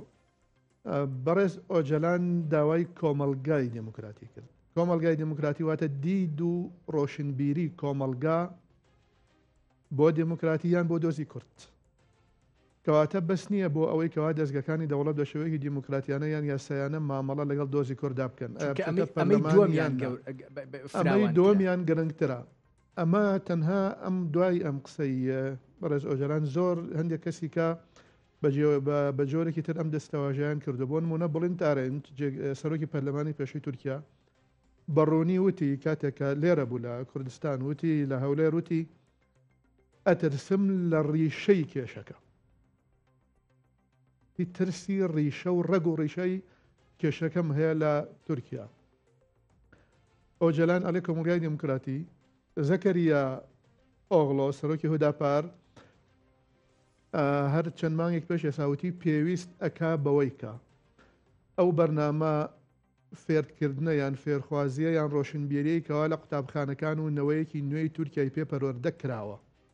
بەرامبەر بە کورد هەموو ئەو بەرنامانەیان ئەو پرۆسی خوێندنە بگۆڕێت. بۆچی؟ چونکە جینەوەیەکی زۆری گەلی تورکیا لە 1924ەوە هەتا ئێستا پەروەردە کراوە بە بەردەوامی لەسەر ئەوەی کەوا هیچ نەتەوەیەکی تر لە تورکیا نییە تورک نەبێ. کەواتە هیچ نەتەوەیەکی تر هیچ جۆرە مافێکی مرۆڤیانەی نییە بێژگە لە تورک. ئەگەر تۆ بتەوێت کە تورک نەبی و مافت هەبێ ئەسڵەن مافت نییە ئللا ئەبێت تورک بی. بۆ ئەوەی کەوا تۆ عەقڵیەتی تۆ ئاستی یان دید و ڕۆشنبیری تۆ دید دنیابینی تۆ بەرامبەر بە ئەوانی تر نەتەوەکانی ترکەوا لەسەر زەوی تورکیا ژین بەڵام تورکنین ئەبێت تۆ بگۆڕی ئەمە ئەمەیە ڕیشەکەی دەوڵەت ئەماکە ئەمە دەوڵەت ئەماکە بۆ نمونە ئەبێ بیکە یعنی داواکارین کەوا بیکە و ئەبێ بیکە بۆ نمونە هەڵگرتنی ئەو نەشیدەی کە هەموو بەیانیەک لە قوتابخانەکان خوێندکارەکانیان قوتابەکانیان خوێنکەوە من تورکم ئەوە هەڵگیرە ئەوە نەماوە ئەوە چەند ساڵێکە ئەوە نەماوە تەنانەت جەمیل بایکی شوتی وتی تا دەوڵەتی تورکیا زێهنیەتی نەگۆڕێ کێشەی کورد لە تورکیا چارەسەر نابێت کەواتە مەسئلەی دەوڵەتی دموکراتی لەگەڵ کۆمەلگای دموکراتیا دۆشتی جیاوازن ئەوەی کەەوە عەبدوڵڵا ئۆجەلان و توێتی ئەوەشکەوە هەموو سەرکردە سیاسیەکان چه ئاینی چه ئیسلامی بنیان ئاینی بنیان ئەلمانی یان چەپ بنیان ئەوانەی لە ناوە دەوڵەتەوە لە دەرەوەی دەوڵەتە هەبن ترسیان لەوە هەیە کە پێویستە لە ڕووی ڕۆشنبیریەوە تاکەکانی کۆمەلگای تورکیا پەروەردە بکرێن کەوا تەحملی غەیرە تورک بکەن ڕوونە دێم وڵات بە لەگەڵ بەڕێز عەبدوڵڵا دەمیرباش سیاستکار درێژە بە گفتوگۆکە بدەین هەڤاڵ عەبدوڵڵا دەمیرباش ئەم کاتت باش هیوادارم زۆر باش بی پێم خۆشم گفتوگوێت لەگەڵاکەمەوە چ پێش هاتێکی گرنگە و بەو زوویە پەکەکە کۆنگرە ببەستێ و پێدەچێ بڕیاری خۆڵوەشانەوە و دانانی چەکیشی دابێ قسەم بۆ بکە چۆن یەبینی بەم خێراییە بەستنی کۆنگرە و ئەگەری دانانی چەک و خۆڵوەشانەوە Ez silaburêzê xwe pêşkêş dikim hemû temeşevanan û hemû Kurd û Kurdistaniyan bi taybet Tirkiye û Kurdistan û Rojhilatê navîn rojên dîrokî derbas dikin. Hûn zanin bangewaziya Birêz Öcalan bangewazîkî dîrokî bûn got kî ez banga xwe dikim bira PKK xwe ji ortê rake û çek danîne lê lazim e pêvajokî hiqûqî û siyasî bidome evî bangê kir ser xwe got ez wek em bêjin rêberên Kurd ez vî tiştî digirim ser xwe û vî pêvajoya ez ê bi çareser bikim û PKK jî hûn zanin pêşî biryara Agirvestê girt û got em rojekî ewlekarî hebe û demekî ewlekar hebe em ê kongra xwe û em ê biryara xwe bidin ji bo wî jî îro wanda kongra PKK bi beşdarbûna Birêz Öcalan bi riya teknîkî çêbû û PKK kongra xwe civîn kir û biryarê xwe girt ev biryar xwe evekî êdî PKK jê da ti rewşa xwe ya serkirinê ya jî rê û rêbazên çareserkirinê ya siyasetê ya hiqûqî bimeşîne yani pêşveçûna Kurd û Kurdistanî êdî rewşekî demekî nû ye û rê û rêbazekî nû ye ji ber wî ev biryarekî gelek girîng e û ji vî pêda jî êdî tekoşîna gelê Kurd ji bo demokrasiyê ji bo azadiyê ji bo aştî باش بەڕێز دەمیرباش نازانم ئەگەر لەگەڵمان ناماوەیان هاوڕێیان باش پێم خۆشە یەکەم وتت بەڕێز ئۆجەلان لە ڕووی تەکنیکیەوە سەرپەرشتی کۆنگرەکەی کردووە ئەگەر زانیاریەکت لایە خوێندنەوەیکی دیاریکراو هەیە مەبەستت لە ڕووی تەکنیکی چییە چۆن سەرپەرشتی کۆنفرانسی کرد ئەمە یەک دوو وتت ڕێو ڕێبازی تازەیە ئەمە بۆ پەکەکە بۆ کورد ڕێو ڕێبازی تازەیە چی لەبارەی تورکیاوە تورکیا ئامادەیە بۆ ئەم ڕێو ڕێبازە تازەیە bi taybet ez gora zanîn bêjim Birêz rêbazên telekonferans bûye yani bi yani riya teknîkî rû bi rû beşdar bûye ji ber wî jî beşdare me hemû jî girîng e mena xwe divî pêvajoyê de rola xwe bilîze hatiye amadekirin du emîn ez vî tiştem pêşî bi Kurdistaniyan bawerim ئازادیە کورد و کوردستانیان باوەرن هەری بێتر ئەم برێز ئۆژاڵان باوەرن یعنی دخوازی دەولەتا تر گاژی ئێدی جیهازانێکی کورد بریاردانە دەبێژن ئەم ئێدی وەکهەبی ئاشتی ئارامی خوازن دەبی واریدا سۆز و بریارە کورد و کوردستانیا یەکە لێ دەبی مژارێدا دەولەتا ترک ئێدی گاو نابێژە ئێدی ئەم بێژنکی ئەو دمەکی خودی سۆز خودی بریار ننەیە و دڕایە گشتیدا تە هەری ڕەوشێکی نەباش ji بۆی دەولەتا ترک بێ یعنی گاوا بەنگاوازیەبی دەمێ بوو برێز ئۆژەڵان بوو ڕایە گشتی هێزن ناونەتەوی وی بانگێ تشتێکی باش دیتن ئیرۆ برێز ئۆژەڵان شەر سێویدا کورد و کوردستانی وی تشتی گوتن ئەگەر چەک ئاستەنگ دبینن ئەز وی ئاستەنگیە ژۆرتێ ڕادکن ئێدی ئەم وی تشتیرا نەئاستەنگن کەرەمکن وایمە چەکدانی ئێدی ڕێ و ڕێبازێ چارەسەرکردنێ کەرەمکن بکن ئەما ji vî pêda PKK vî gavê havêt eger dewlet vî tiştî çareser neke û sozê xwe pêşketina xwe ya siyasî hukukî û demokrasî nabêje ez bawerim di raya giştî da û hêzên navnetewî da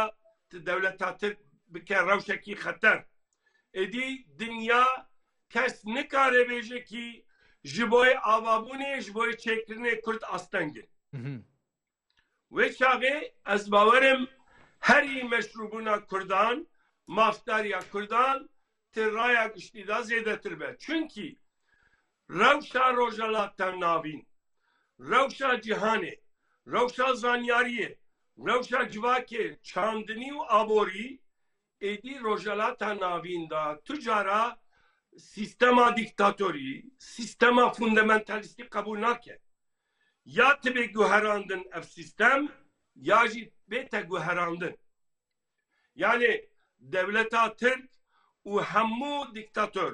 em bêjin İran û êdin jî hemû lazim e xwe bigewrînin çünkü şertên şûrtên cîhanê êdî statûkoyê qebûl nake dinya hatiye guherandin ber wî awayî jî em ji xwe Kurd û Kurdistanî guherandinê em zû daye qebûl dikin em vî statûkoyê qebûl nakin Kemalîzm İttihat Terakî Be'esî û sîstema Persiya ew fundamentalîstiya wan ew statûkoya wan ji xwe dijî mebûn û perçebûna mekirin ji ber wî em hemberî vî sîstemê em dixwazî tekoşînekî bikin ji xwe ji ber wî êdî dinya guhertin dixwaze û statûko naxwaze eger dewleta Tirk diwarê guhertina xwe da sîstema xwe da gav nabêje û bi Kurdara bi her kesî ra ronî neke müzakere neke çareserî nebîne ez bawerim ti rewşa wan زۆر her باشە alî de xeter سواز دەکەم هەڤاڵ عەبدوڵڵا دەمیرباش بە دڵنیاییەوە دێمە وەلات بەس بە لەگەڵ کاک شێروانی شایەک دوو پرسی دیکە تاوتوێ بکەم کاک شیروان شەمێرانی ڕاستیەکەی ئەوەی پێڵێن گۆڕینی استراتیژ باوای دابنین لای پارتی کرێکارانی کوردستان و لای بەڕێزۆجەلانیش کە گەڵاڵە بووە و کاری لەسەرەکەن بەڵام چی ئەگەر سەری نەگرت لە وێنە گشتیەکەیە ئەم ویستە بۆ گۆڕانکاری بۆ با بڵێن دانانی چەک و هەنگاوی سیاسی دیاریکراو لە تورکیاوە هەنگاوی قانونی دیاریکراو ئەمانە سەری نەگر ڕاستیەکەی بەڵام کاتێک سەر نەگرێت کە پەکەکە هەنگاوە بنەڕەتیەکەی نابێ ئەلتەرناتیڤ چییە؟ یەکەم لە هەردوو لا و هەردوو لاش ئەزانن و هەموو ئەوە سروشتی کاری سیاسیە یعنی دەنگی لە 100% نییە لە هیچ شوێنەکە لە 100% نییە مەگەر لە ڕژێمێکی دیکتاتۆریان نەبێت لە هەردوو لا ئەوەندە هەیە کەەوە قەناعەتیان بم هەڵست بم هەنگاوانە نەبێت ئەوە تا سوریا ئۆندار بەڕەحمەت بێ ئەلێ 2 هەفتە پێش ئەوەی کەوا جەڵدەی دڵی با هەوڵی تیرۆرکردنی درراوە ئەمڕۆ هاکان فیدان وتی ژەهر خوارد کراوم هەوڵی تیرۆرکردنی درراوە لە ساڵی 91 جەنگیز چاندەر ئەوەی کەوا ئێستا پەرلەمەنتاری پارتی دەمە لە کتێبەکەیە لە شەمە نەفەری بەعربی من خوێندومەوە لە قیطار و ڕافیدەین ئەوها نازانم شەمەندەفری باش ئەڵەیە کاتێکەوە ئۆجەلان بە دەستپێشخەری مامجەلال و کاتی سەردەمی تۆرگۆت ئۆزال تاک لایەنە ئەگەر بەستی ڕاگەیاند بارودۆخەکە تێکچوو بێ ئەوەی کەوا ئۆجەلان ئەگای لێبێ بێ ئەوەی کەوا ئۆجەلان ئەگای لێبێ و ئەردۆغان ئەمڕۆ ئاماژەی بۆ کردکەوە کۆمەڵێکن لەناوە ئەیانەوەی تێک دەری بکەن و کاتێکیش کە عەبدوڵڵا ئۆجەلان یان دەوڵەت باهچەلی داواکەی خۆی کرد و ڕوبەڕووی ئۆجەلان ئێمە ئازانین تەقینەوەیەک لە ناو یەکێ لە هەرە کارگە پیشەسازیەکانی ئەنقەرەیە ڕوویدا کەواتە لە هەردوو لاوە تێکدار هەیە بۆیە لەم جۆرە حاڵەتانە ئەبێ زۆر یەقینی ئەوەت نەبێت کەوا تەواو ئەم پرۆسەیە سەرەگرێت و ئەڕوا ئەمە یەک دوو بەڵام هەردوو لاش ئیرادەی ئەویان هەیە کەوا نەجاحەت بێ واتە زۆرینەی هەردوو لا ئێستا بە دوای ئەوان کەوا ئەم پرۆسەیە سەرکەوتوو بێ چه کەمالیەکان ینی کەمالیەکان مەبەستم جاپە نییە ئەوانیش حەزەکەن بە تایبەت ماپە لە کەمال ئەتاتورک تونڕەوترە میراتگیری کەمال ئەتاتورکە لە تونڕەوی پەرستی نەجات پەرستیە دەوڵەت بەخچێلیە و لەگەڵ ئەردۆغانە هەردووکیان قەناعەتیان بەوە هەیە و لێرەش ئۆجەلان قەناعەتی پێێتی کە ئۆجەلان قەناعەتی پێی بووی تر قەناعەتم لە هیچ کەسێکی کە بێوێت یان بتوانێت ئاستەنگی بۆ دروست بکە یان وەکەوە بیلدۆزەر وایە هەمویان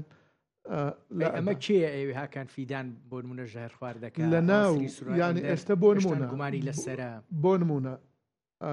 ئەوەی پێ ئەوتری ئەذیاب ڕەمادیە گورگا ڕەمادیەکان گورگە خۆڵەمێشیەکان ئەوانە بەشێکن لەوانەی کەوا بە هیچ شێوەیەک تەنانەت لە کودەتەکانی 1962 ئەمانەشا بەشداریان کردو ئەلبەرسەلان یەکێکن لەوانەی کەوا بە هیچ شوێ قەناعەتیان نییە لە ناو سوپای تورکیا جەنەرالەکان ئەوەی بۆیان بکرێت کەوا قەناعەتیان پێی نییە بۆ نمونە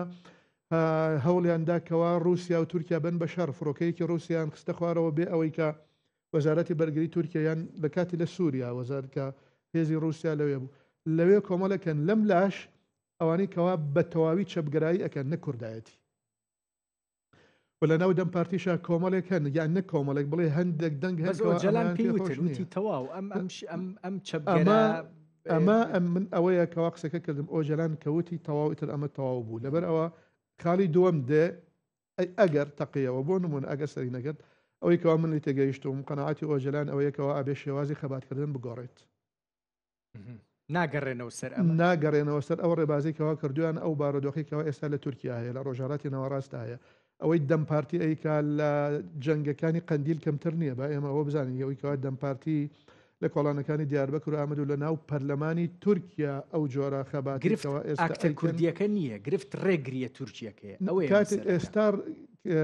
ئەو کاتا ئەوەی کەوا دەمپارتیەکە هەرمێنێ بۆ نمونونەکەواتە ئێستا ئۆجەلان قەناعەتی بۆ هەیەکەوە ئەبێ شێوازەکەی بگۆڕێ یەک خاڵیکە هەیە بۆنە پەکەکە چی ئەکا کاکە خۆ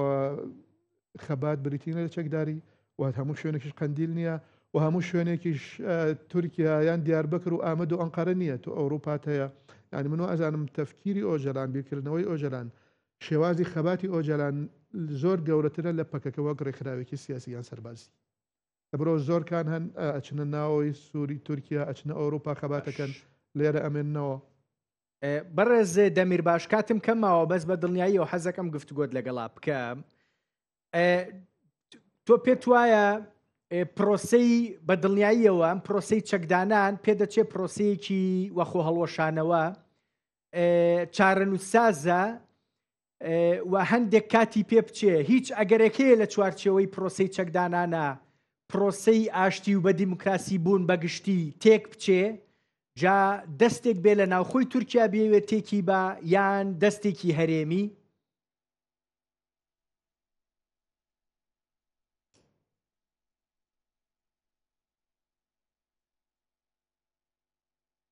بەڕێز دەمیر باش گوێت لێمە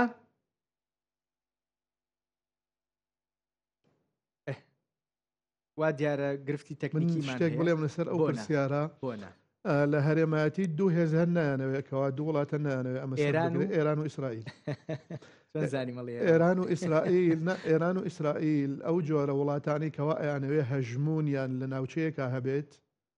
بە دوو شێواز هەژمون بۆ خۆیان پیاکەن، یان شێوازی ئیجابیان شێوازی سەلبی. ئێستا ئەوەی کەوا ئێران بەدەستیەوە مابێ هەمووی شێوازە سەلبیەکانە نێگەتیڤەکانن و ئەوەش بزانێتەوە پێش ئەوەی دەوڵەت باخچەلی بانگەوازەکەی بکە وەزیری دەرەوەی ئێران عەباس عەراقچی وتی ئامادەین هاوکاری تورکیا بکەین بۆ چارەسەرکردنی گرفتی پەکەکە. ئامادەین هاوکاری تورکیا بکەین بۆ چارەسەرکردنی گرفتیان بارودۆخی پەکەکە. کەواتە ئێران ئەوێ لەگەڵ تورکیا ململانەیەکە ئیسرائیل ئێمە ئەوە خۆمان ئەزانین لە کۆتاییە. سپاس دەکەم. بەڕێز دەمیر باش پرسیاری ئەوم کرد قۆناغی چەکدانان بۆ پەکەکە قۆناغێکی هەستیارە بە ئاسانی بەڕێوە چێیان بۆی هەیە دەستوەردان هەبێ هەوڵی تێکدان هەبێ هەوڵەکە لە ناوخۆی تورکیا بێ یان لە ڕووی هەرێمیەوە بێ؟ بتایبەت ئەزوی تشتی کارم بێژم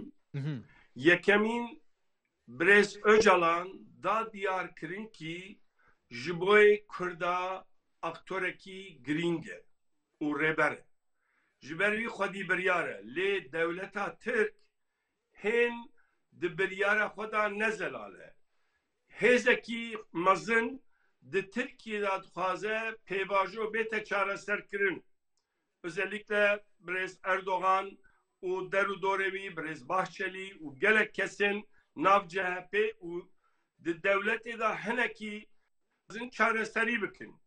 Lê hinek hêz hene naxwazin ji ber wî dixwazin nakokî û alozî hên bibin. Brez Suriye Önder û Brez Pervîn Buldan xwestine suîqast alowe bikin.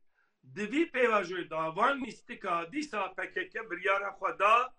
got ez çek berdidim lazim e êdî min soz û biryarê xwe da û gavê xwe habêt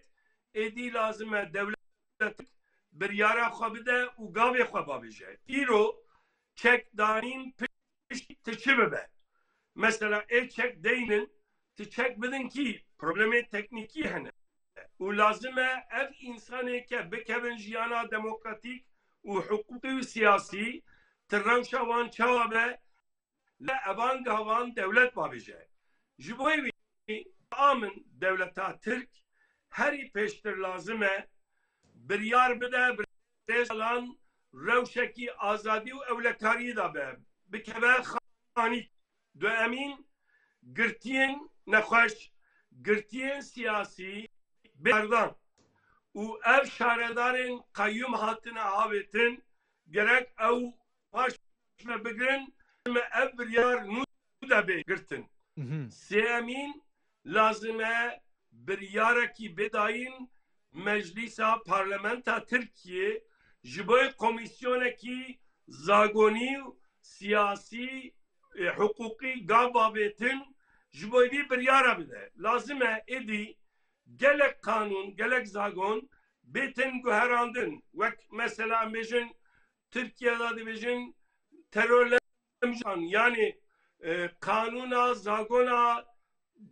em bêjin terörî gerek bê guherandin û afukî giştî lazim e derkeve û zimanên Kurdî naslama Kurdî û hemû netewan hemû zimanan olan bi biryara makazagonî yani kanûnî esasî anayasayî baş bête. هەڤاڵ دەمیر باش من یەک پرسیارەکەم نازانم ئەگەر زانیاریت هەبێیان نا. یەک پرسیارەکەم بە بەڵێیان بە نەخێر ڕەوشی ئۆجەلان چاگەکرێ سەلاحەدین دەمیرتاش ئازا دەکرێ بەڵێ یان نەخێر؟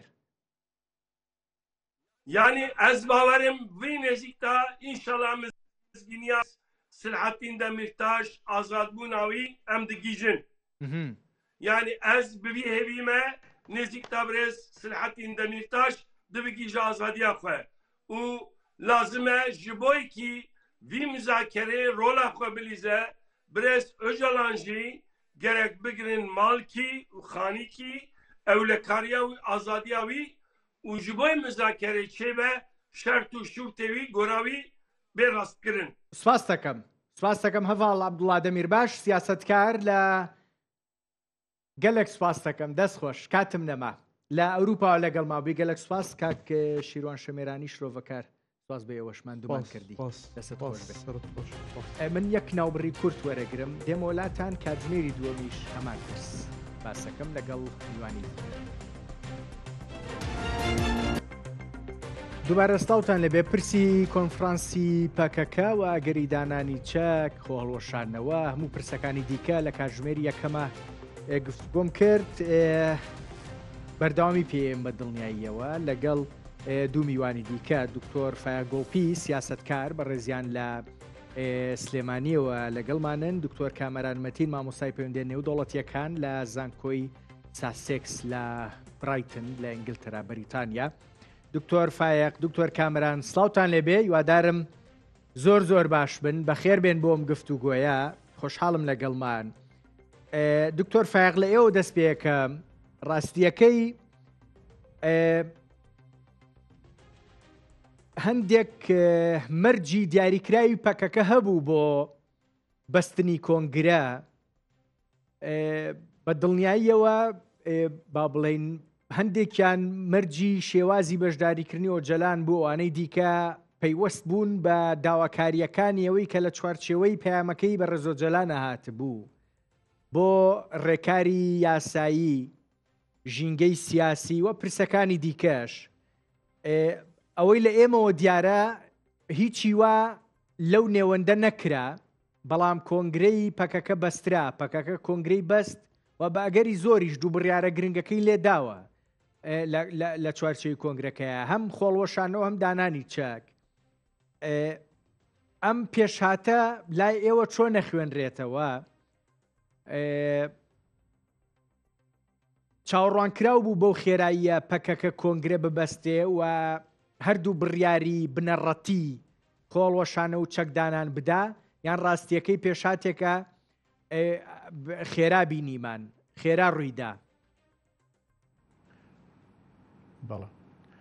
سڵاو و ڕێز بۆ ئێوە بۆ بینەرانی خۆشەویست بۆ میوانە بەڕێزەکەش لطفت هەیە دکتۆر بەڕاستی وەکو تۆ ئاماژە پێکرد لە ماوەی ڕابردووە پارتی کرێکارانی کوردستان وەڵامی پێشنیارەکەی یا داواکاریەکەی بەڕێز عەبدوڵڵا ئۆجەلانی دایەوە وتی ئەوەی کە سەرۆک ئاپۆ ئەیڵێ لە چوارچێوەی سیاسەتی ئێمەدا جێ ئەبێتەوە بۆ جێبەجێیەکەین بەڵام هەندێ مەرجیان هەبوو دیارە یەکێک لەو مەرجانەوە بوو کە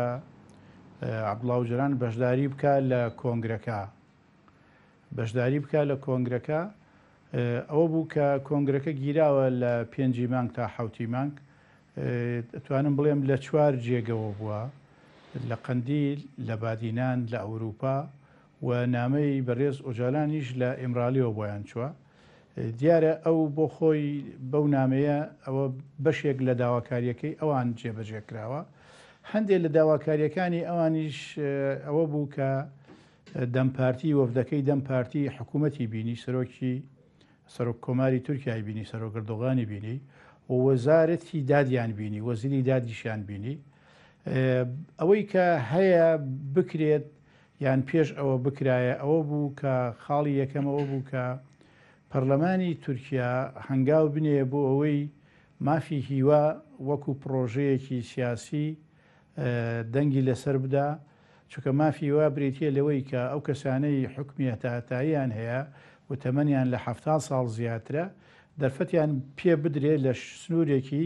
دیاریکراودا بۆ ئەوی بەشداری پرۆسی سیاسی بکەن ئەمە هێشتا نەکراوە بەڵام دیارە عەبدوڵڵا ئۆجەلان بۆ خۆی داوای لێکردوون کە وەک بڵێ ئەو مەرجانە یعنی هێشتای کاتیان نەهاتووە یا ئێوە هەنگاوی باش بنێن ئەو مەرجانە لە ئایندا جێبەجێەکرێ ئەمە بەم شێوەیە بەڵام هێشتا ناوەڕۆکی کۆنگرەکەش نازانین یعنی نازانین کۆنگرەکە بەڕاستی ئەڵێن کۆنگرەی هەڵوەشانەوەی بەڵام وردەکاریەکانی چییە مەرجەکانی چیە چ مەرجێکیان داناوە دکتۆر فایق هیچ گومانێکەیە لەبارەی ئەوەی کە لە کۆنگرەکە پەکەکە بۆ نمونە بڕیارەکانی چەکدانان و خۆهەڵوەشانەوەی نەدابێ چونکە ڕاستیەکەی بۆ نمونە کۆنگرەکەیان ناو نەناوە کۆنگرەی خۆڵۆشانەوەڵی کۆنگرەی 12مان بەست ئەمە 1 2 بۆ ئەو ویستەی کە مەبەستیان بوو بە ڕێزۆجەلان سەرپەرشتی کۆنفرانسەکە بکە کۆنگرەکە بکات جا بە ڤیدیۆ بێیان بە هەر شێوازێکی دیکە بەڵام بە شێوازێک بێت جۆرێک لە دڵنیایی بۆ پەکەکە دروست بکە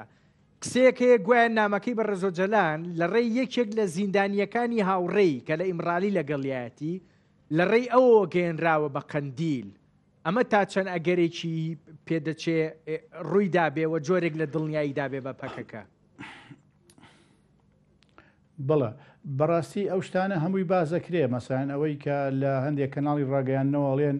نامەیەکی تەلەڤیزیۆنی بووە هەندێکی ئەڵێن نامەیەک ڕاستەوخۆ بووە بۆ خۆی هەندێک گەڵێن نامەیەک بووە لە هەواڵێکی خۆیەوە لە زیندانی ئیمرالی گەیاندووتێ بە کۆنگرە بۆ قەندیل یا بۆ بادینان تا کۆتایی بە هەر حاڵ ئەوەی کە تا ئێستا پەکەکە کردوویەتی بەڕاستی وەکو ئەرکی خۆی وەکو بەرپرسیارەتی بۆ قۆناغەکە بۆ بەردەوامی ئاشتی هەنگاوی چاکی ناوە بەڵام ئەوەی لای حکوومەتەوە کراوە هەنگاوەکان وەک پێویست نین بۆ نمونەیە ئێمە باسی حکوومەتمان کرد سەرۆک کۆمار وەزارەتی داد هەنگاویان ناوە سەرۆکی حیزبە سیاسیەکان هەمویان پەشیمان نەبوونەتەوە لەو قسانەی کە کردویان لەو هەڵوێستانەی کە نیشانیان داوە لە مانگی دەی ساڵی ڕابردووە تا ئێستا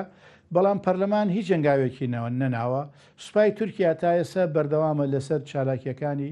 دژی گەریلا و ڕاگەیاندنەکانی تورکیا شتێکی وا نابینین کە با بڵێن جێی دڵخۆشی بێ گۆڕانکاریانە بەسەرات بێ ئەوەی کە زۆر جێی نیگەرانی بوو ئەمڕۆ ڕاوێشکاری ئەردۆغان هەندێک لێدوانی داوە لە کەناڵەکانی ڕاگەیاندنەوە ئێمە گوێبیستی بووین ڕاستە یا ڕاز نییە ئەوەیە کاڵێ تەنیا هەڵوەشانەوەی پەکەکە و چەکدانان و ئەوانە بەز نییە ئەبێ ئەو ڕێکخراوانەش کە نزیکن لە پەکەکەەوە یا سەر بە پەکەکە بوون ڕێکخراوەکانی کۆمەلگای مەدەنی و ڕێکخراوە سیاسەکانی کە ئەوانەش هەڵوەشێنەوە ئەنی ئەمە ینی ئەتوانین بڵین جۆرێکە لە وەکو بڵی زەخت خستنە سەر پەکەکە یا شەڕی دەرونیە و بۆ ئێمەمانان بۆ خەڵکی کوردستان ڕژبینی پیشانەیە چونکە ئەگەر پارتی کرێکانی کوردستان وەکو حرەکەیەکی سیاسی حرەکەیەکی فکری و کۆمەڵایەتی و تا دێت دەست لە خەباتی چەکداری هەڵگرێ ئەبێت دەرفەتی هەبێ خەباتی سیاسی بکە ئەگەر حیزب دکتۆر دواتر دێمە سەری ڕاستیەکەی بزانین هەر بەڕاستی لە تورکیا زەمینی خەباتی سیاسی و کللتوری دیبلۆماسی بۆ کورد بای ئەوەندا چێتە پێشەوە کە ڕاستیەکەی پەکەکە شوێنی تێدا بێتەوە یان ئایندەی پەکەکە چی لێ دێ لە دوای چەکدانان دەچمە لای دکتۆر کامەران مەتین دکتۆر سلااوت لێ بەیوادارم زۆر باش بی بەڕاستیە گەرویستێکی هاوتەریبی با بڵێن دوولایەنە هەیە پێتوانیە دەبوو پرۆسەی ئاشتی بە شێوازێکی بەنزیکەی هەنگاو بە هەنگاو بڕۆشتایە نەک وەکو ئەوەی کە ئێستا ئێمەی بینین هەنگاوی بنەڕەتی لەلایەن پەکەکەوە لەلایەن کوردەوە لەلایەن ئیمرالی و ئۆجەلانەوە بەڵام دەوڵەتی تورکیا ئامادە نیە تەنانەت گوتاری قسەکردنیشی لە چوارچێوی پرۆسەی گفتوگۆکەیە بەرامبەر بە پەکەکە و بەرامبەر بە کورد بگۆڕێ ئەنی هێشتان زۆرترین وشەیە کە بەکارێنن وشەی تیرۆرە ئەمە پرۆسەیەکی ئاوتەری بێ ئێمە تیاین بەڵێ زۆر سپاس منیش لە خزمەت ئێوە بینەرانیەوە هەروە دکتۆر فایق سڵاو ڕێزم هەیە بەر لەوەی کە وەڵامی پرسیارەکەتان بدەمەوە ئەگەر ئیجازە بدەن زۆر بە کورتی باسی مژارێک دەکەم کە پەیوەندی ڕاستەخۆی بەو مژاری ئێستامان نییە بەڵام گرنگی خۆ هەیە ئەویش ئەو هێرشە بوو کە ئەوڕۆ هێزەکانی ئەمنیەتی نیشتیمانی کوردستان کردیانە سەر سێ لایەنی کۆمەڵە لە جەرگوێز و زۆرگەوزەڵە و بانەمەڕە بە بڕوای من ئەم هێرش و گوشارانە بۆ سەر لایەنەکانی کۆمەڵە و باقی لایەنەکانی حیزبە سیاسیەکانی ڕۆژهەڵاتی کوردستان هیچ پاساوێکی سیاسی و ئەخلاقی و حقوقی نییە ئەم لایەنانە بە دەیان ساڵە کە هێزی خەباتی چەکداریان دەست بە کۆماری ئیسلامی ڕاگرتووە هیچ مەترسیەک بۆ کۆماری ئیسلامیان نییە و لە عینی حاڵدا کۆماری ئیسلامی لە لاوااسترین کاتی خۆیدا لە ژیانی سیاسی خۆیداوە هیچ دلیلێک دەرواقع پاساوێک نییە کە حکوومەتی هەرێم مل بدا بەو داوانەی جمهوری ئیسلامی و گوشار بخاتە سەر ئەندامان و بنەماڵەی پێشمەرگەکانی کۆمەڵە کە هەبوو باسم کرد هیچ مەترسێکیان سەر کۆماری ئیسلامی نیە و پێم وایە هەر شارۆمەندێکی خەڵکی باشووری کوردستان دەبێت وەها سوکەوتێک شەرمەزار بکەن و دژی ڕابوەستن سەبارەت بە پرسیارەکەتان بڵێ منیش پێم وایە کە تایبەتمەندی هەرە سەرەکی ئەو دەورە ئەو پرۆسەی ئێستایی بەناو ئاشتی لە تورکیا ئەوەیە کە بەنەهێنیە یعنی ئێمە هیچ لەوە نازانین کە لایەنەکان هەنی پەکەکە و دەمپارتی و دەوڵەتی ئەردۆغان لە پشتەوە بەنەهێنی هیچ ڕێکەوتنیەکان هەیە لەسەر خاڵی زۆر دیاریکراویان نا بۆیش هەستا هەروەگەوەش باستان کرد ئێمە زۆر بەڕوونی دەبینین کە لایەنی پەکەکە و لایەنی کوردی لە باکوور چ دەکا و قەرارە چ بکە و ئەو هەنگاوانەی کە عەبدوڵڵا ئۆجەلان لە بانگەشەکەی خۆیدا باسی کردبوو ئەوان خەریکن دیارە هەنگاو بە هەنگاو بەڕێوەی دەبن بەڵام بۆ هیچ کەس دیار نییە کە لایەنی دەوڵەتی تورکیا قەرارە چ بکە یعنی چه تەنازولێک دەکا بۆ لایەنی کوردی لە بەرامبەر ئەم هەنگاوانەی کە پەکەکە و بزاوی نزیک لە پەکەکە خەریکە ئەنجامی دەدا بۆیە من پێم وایە جێگای دیارە دڵەڕاوکە هەیە لە ناو خەڵکە دەوڵەتی تورکیا واقعاً دەوێت چ بکات چ گۆڕانکارێک ڕوو بدە و لە هەمووی گرنگتر هەر وەک لە پرۆسەی ئاشتی ناسراو بە دڵمەبەخشە لە 2012 تا 2015 ئەو دەم شاهدی بووین ئەو کات چوارچێوەیەکی دەخاڵی هەبوو کە دیاری کرابوو یعنی دەخاڵ لە سەری ڕێککەوت بوون کە دیارە دەوڵەتی تورکیا دوای لی پاشگەز بووە بەڵام ئێمە سە نازانین چ خاڵێک لە سەری ڕێککەوتن بۆیە من بەش بە حاڵی خۆم منطقی ئەو کارێک کە پەکەکە دەیکا زۆر پەیوەندیدار بە دەوڵەتی تورکیا و سیاسەتی ناوخۆی تورکیا نبینم من پێم وایە جیالەوەی کە دەوڵەتی تورکیا چ تەنازولێک دەکا یان ناکا بە شێوەیەکی ڕسمی ئەوەی کە قانونی ئاساسی یا دەستوری تورکیا دەگۆڕدرێ بە جۆرێک کە مافەکانی خەڵکی کورد لەوێ دەستە بەرکەیان نا پەکەکە ئەو بڕیارەی داوە بەهۆی دیکە بە بڕوای من هۆی سەرەکی ئەو مەسەلەی ڕۆژاوای کوردستانە ئێمە دەبینین کە گۆڕانکارێک لە هەڵسوکەوتی دەوڵەتی تورکیا لە هێرشەکانی بۆ سەر ڕۆژاوای کوردستان پێک هاتووە ئەو هێرشانە کەمتر بوونە و فەزایەک بۆ هەناسە کێشانی ئیدارەی خۆسەر لەوێ پێک هاتووە یەک دانوستاندن لە ئارادایە یەکێتی کورد لایەنەکانی کوردی لە ڕۆژاوای کوردستان بە یارمەتی پشتیوانی فەرەنسا و ئەمریکا و هەروەها پارتی دموکراتی کوردستان لە باشوور بەڕێوە چووە بە بڕوای من ڕەنگە ئەو هۆی سەرەکی ئەوەی پەکەکە خەریکە ئەو کارە دەکا ینی بڕیاری خواڵەشانەوە دەدا ئەڵبەتە چەکدانان بژارێکی دیکەیە کە دەتوانین زۆرتر باسی بکەین بەڵام بە بڕوای من ئەو زۆرتر دەگەڕێتەوە ویستی پەکەکە و هەروە عەبدوڵڵا ئۆجەلان بۆ ئەوەی کە ئیمکانی مانەوە و بژانەوە و لەواقعدا سەقامگیربوونی ئیدارەی خۆسەر و یا جۆرێک لە فێدرالی لە ڕۆژاوای کوردستان دەستەبەر بکەن بۆی کە بێنوو لە دەوڵەتی تورکیا بستێنن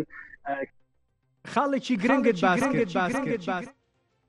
دکتۆر خاڵێکی گرنگت باس کرد ڕاستیەکەی بەڵام هەر بەڕاستی ئیمکانی مانەوەی ڕۆژاوای کوردستان و ئەوەی بە شێوەیەک لە شێوەکان با بڵێن بچێتە نێو ئەو پرۆسە سیاسی لە سووریا دەستی پێکردووە مافەکان بە کورد بیرێ لە سووریا و لە ڕۆژاوای کوردستان بەبێ خۆ هەڵوەشانەوەی پەکەکە بەبێ چەکدانانی پەکەکە ئیمکانی نەبوو ینی هەر بەڕاستی پێشهاتە هەرێمیەکان ئەوەی کە لە ناوچەکە هەن بای ئەوەندە قدرت نایەن بە ڕۆژاوای کوردستان بە کورد لە ڕۆژاوا و لە سووریا بمێننەوە و مافی سیاسی و نەتەوەی و نیشتیمانی خۆیان وەربگرن ئللا دەبوو پەکەکە چەکدا بنێ خۆی هەڵوەشێنێتەوە ئینجا ئیمکانی ڕزگارکردنی ئەزمموی ڕۆژاوای کوردستان کورد لە سووریا هەبوو بڕوای من ئەوە دوو لایانی هەیە لایەنێکی ئەوەیە کە ڕۆژاوای کوردستان هەر وەک دەزانن تا ڕادەیەکی یەکجار زۆر مانەوەی مەشروط بووە ینی بەستە بۆ بەوەی کە هێزەکانی ئەمریکا و هاوپەیمان لەوێن دەوڵەتی ئەمریکاش دیارە پەیوەندەکانی لەگەڵ دەوڵەتی تورکیا وەکو ئەندامێکی سەرەکی ناتۆ بوو گرنگە بۆیش ئەوان بە بڕوای من بە احتمالێکی زۆر ئەو گوشاریان خستۆتە سەر ڕۆژاوا و هەروەها لایەنەکانی تری کوردی و خودی پەکەکە کە ئێوە ئەگەر ئەو کارە بکەن ئێمە دەتوانین بەرهەڵستی تورکیا ببینەوە دیارە لەباری گوتارەوە کە ئێوە هیچ پاساوێک نییە بۆ هێرشەکانتان بۆ سەر ڕۆژاوا چونکە پەکەکە نەماوە ئێوە کە دەڵەن لەبەر پەکەکە ئێمە ئەو کارە دەکەین ئەوە یەک لایەنێتی لایەنی دووهەم ئەوەیە کە دەگەڕێتەوە سەر خودی دۆخی پەکەکە ئێوە ئەگەر لە بیرتان بێ لە 2013 کە بانگەشەی ئەو کاتی عەبدوڵڵا ئۆجەلان بۆ ئاشتی بەپێی ئەو بانگەوازە و ئەو دانوستانەی ئەو کات لە ئارادا بوو پەکەکە زۆربەی زۆری هێزەکانی خۆی لە ناو تورکیا گواستەوە بۆ باکووریش باشووری کوردستان لەواخەدا لە قەندیلۆ و شوێنانی پێستا لەوێن لەو ماوەیەدا هەم شەڕ لە ڕۆژاوە لە سووریا دەستی پێ کرد و هەم